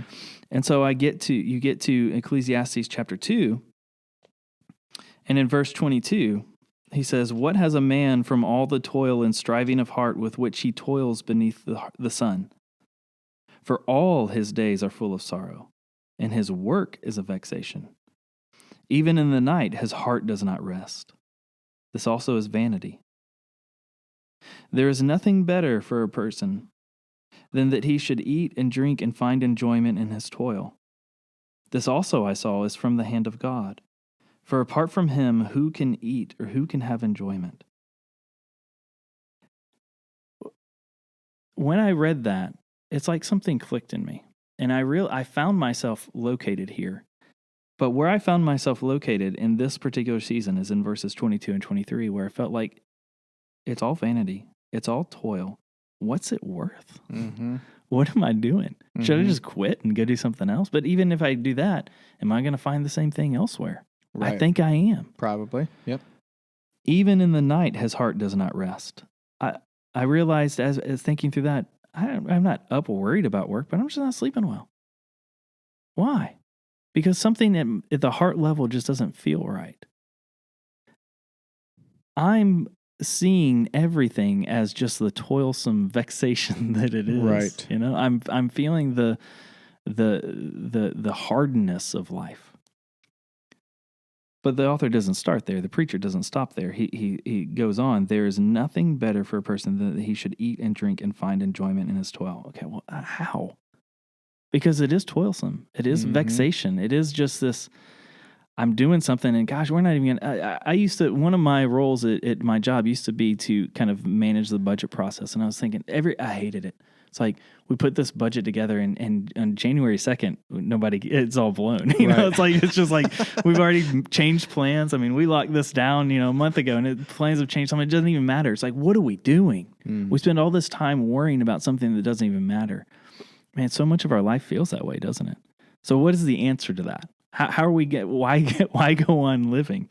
And then he says, there's nothing better for a person than he should eat and drink and find enjoyment in his toil. This also I saw is from the hand of God. For apart from him, who can eat or who can have enjoyment? He's saying even the things that are hard in life are not outside of God's care. They're not outside the hand of God. In fact, they are from the hand of God. When I was feeling that vexation of work, what was happening to me without me even knowing it was I was coming to the end of myself to some degree. The very place in which I could find new hope in God. Because for so long, I was doing my job without factoring God into it at all. Mm-hmm. It was becoming easy to some degree, right? It was becoming enjoyable to some degree, which isn't bad. It should be. But I was allowing God to be removed from the picture. Yes. And when I'm faced with the difficulty of it, all of a sudden I'm prepared for God to enter in. I'm prepared to receive something from the hand of God in a way that I couldn't before. And this entire book kind of does that for us. Yes. It's like this, some people say maybe it wasn't even Solomon who wrote it. Whoever it was a super Solomon. It's like this person who experienced everything and found nothing to be satisfying except for God. We're all going to fall into that. We fit somewhere in this book, and especially during this time where everything feels so transactional. Even I went to Starbucks yesterday to get a coffee, and it was like, you can't even receive if you go in, they can't hand it to you. They have to sit it down on the table and kind of push it to you. Mm-hmm. It's like, that just feels, and I understand why they're doing it. I'm not bashing them. I'm just saying this is the reality we live in. But that coffee still tasted great. That's from the hand of God. Mm-hmm. I can still enjoy it. That's what that book does. This book does for us is it helps us see, okay, God is involved, God is here, and we can receive everything from the hand of God. Will we do that? Will we just let God give us our life rather than trying to make our own life? Yes. Yes, and praise God, it's not up to us to make our own life. No kidding. My goodness. Because even those who have tried, and even when we try, it doesn't go well. No, it doesn't. And you might go well for a stretch, and then maybe it goes well for a long time, but you lose your soul and you feel like you've lost meaning, or maybe it doesn't go well, and then you just have no purpose. Yeah, thank God that we don't need to be out there creating our own meaning in life. One of the things that was convicting to me when Ray preached through Ecclesiastes a couple years ago was the idea that, okay, so we know the toil or the hard things can come from God too. Right. Part of what you were talking about. And then we also know that the simple pleasures and enjoyments come from God too. Mm-hmm. And, it's a little bit embarrassing to say it, but there was a stretch in my 20s where I thought I was above the simple joys and pleasures. Right. Where if you enjoyed the simple pleasures and joys of life, you were small-minded. And as it turns out, life really never gets beyond those moments. That's right. Because they're from God. They are. And that came to me maybe 2 weeks ago. And it was in the middle of a work day. I was dealing with some problem. And I come out of my office and go into our kitchen to fill up my water bottle, I think is what it was. And I see my 4-year-old just sitting at the table drinking his water. And he was doing nothing but that. And it struck me like, I should enjoy that. Mm-hmm. I should enjoy that vision of my 4-year-old sitting there without a care in the world while I'm weighed down with cares of the world, enjoying a drink of water. He's doing nothing but that. But that is from the hand of God. Yeah, 100%. And if I don't rejoice in that, I'm missing out on life. Yes. That's such a good example. I totally agree with that. I think Ecclesiastes also speaks a lot to maybe my generation, I feel like, more than some with the whole self-help, personal growth, personal development stuff. I don't know. Maybe I just don't pay as much attention, but I also kind of feel like it's getting a little better. There's less people into that. Right. There's still plenty for sure. But yeah, I also definitely burnt out on that in my 20s. It was that shallow optimism that you were talking about. Yeah. Right. Like, if we do the right things and everything, like we're going to have this 10-year plan and life's going to be good. And here's who I'm going to be at the age of 40. And everyone should have a platform. And, it's just like, gross. You know what I mean? That's yucky. If you have a bit of a platform because you love to write, right? So no problem, go for it. Right. But not everyone should do that. You know what I mean? Right. And not for weird self-inflating, shallow reasons that, man, if you don't carve out your spot in this life, no one else is going to carve it for you. So get out there and get your own. And man, that's that shallow optimism that's going to leave you empty. The Ecclesiastes speaks to. It does, yeah. And you start to think, okay, well then what does matter? Does nothing matter? And if you just keep reading and keep pressing into it, you actually start to see that actually everything matters. It's not that nothing matters. This book, the message of this book is don't worry about it because nothing matters. Right. The message of the book is everything matters, so be careful about what you worry about. Yes. Pay attention to where your heart goes, because it is very easy, far too easy for us to go, or for our hearts to go to the wrong thing. Yes. I mean, it takes almost nothing for that to happen. Yeah. And right. and but here's my 4-year-old drinking water at a kitchen table. Yeah. On a Wednesday afternoon. Let my heart go there. Yes. I didn't create that. I mean, obviously he's my son, Yep. but you know what I mean? Yep. Like there's a moment of simplicity that's from the hand of God that is available to me right now. And we have thousands of those throughout our day. Totally agree. And I think that's what life is made of. It is. I think when you're on your deathbed, you may not remember that exact moment. Right. I'm but I remember think something like you're going to think of your life as the sum total of those moments. Right. And I don't think a lot of people would tend to think that way. But it's almost I think that's life. And it's almost like when I use my kids as an example, we were, I can't remember what we were doing. Oh, we were playing a game, and you know how it ends up with your parents. So you know how this goes too often is you think, oh, this is going to be fun for the family. And then you get into it and it's just a bunch of fighting and complaining and arguing. And you're like, Lincoln, have you ever heard that? Like, what happened here? I thought this was going to be great. And this is a miserable experience. Yeah. Well, how often do we do that with the things of God? He's saying, here, I want you to enjoy this. And we take it and we just ruin it. Yes. Because it's not exactly how it doesn't live up to our expectation, or it's not as good as we thought it'd be, or I don't know, but that made me feel full. And so enjoying that, who knows? There's a bazillion things that we find ways to complain about. We're like our kids who just can't receive the fun that our parents are giving. Yeah, that's right. God is giving us a lot of fun, a lot of enjoyment that He just wants us just to receive it. Yes. Don't make too big of a deal, but just take it. Yes. Just have fun. And let's be sure to praise God, thank God, honor God in the moment even. You don't need to wait till the next morning when you're having your prayer time. Like in the moment. Right. How much, you think about that scene with your son. Like, what if your son, you said he's 4 years old? Yeah. What if he would have halfway through or at the end of that drink of water been like, set his water cup down and looked at you, just been like, oh, I love you, Dad. Yeah. Thanks for having that water.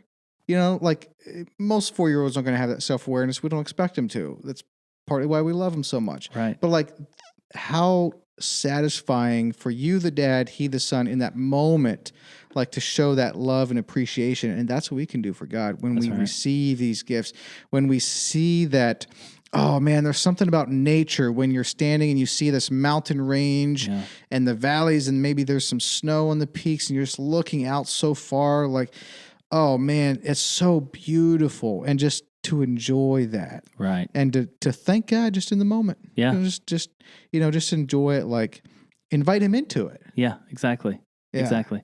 Yeah, it makes all the difference, and it's not hard for us to do that. The problem is, going back to thinking biblically, we just don't think that way a lot, right? Yep. We think we're down here on our own, carving out our best, getting busy, and all thinking about all of our things and programs and stress. Yeah, you're right. And we think, okay, well, we need. I'm going to go and do this thing to decompress and to enjoy, just relax. And we totally forget that actually is from the hand of God. Right. Yeah. We think, okay, well, we've earned this in some way. We're doing this to escape. Well, even escapes are from God. Yes. They exist because we can use them wrongly. Yeah. We can use anything wrongly. Yes. We can use theology wrongly. Yeah. Oh, man, yeah. We can use truths about God wrongly, but that doesn't make them wrong. Yes, 100%. Well, there's a lot more we could get into here, but I got to let you go. Anything else that, let me ask you this. Anything you'd want to leave with the listeners kind of as we wrap things up here? Sure.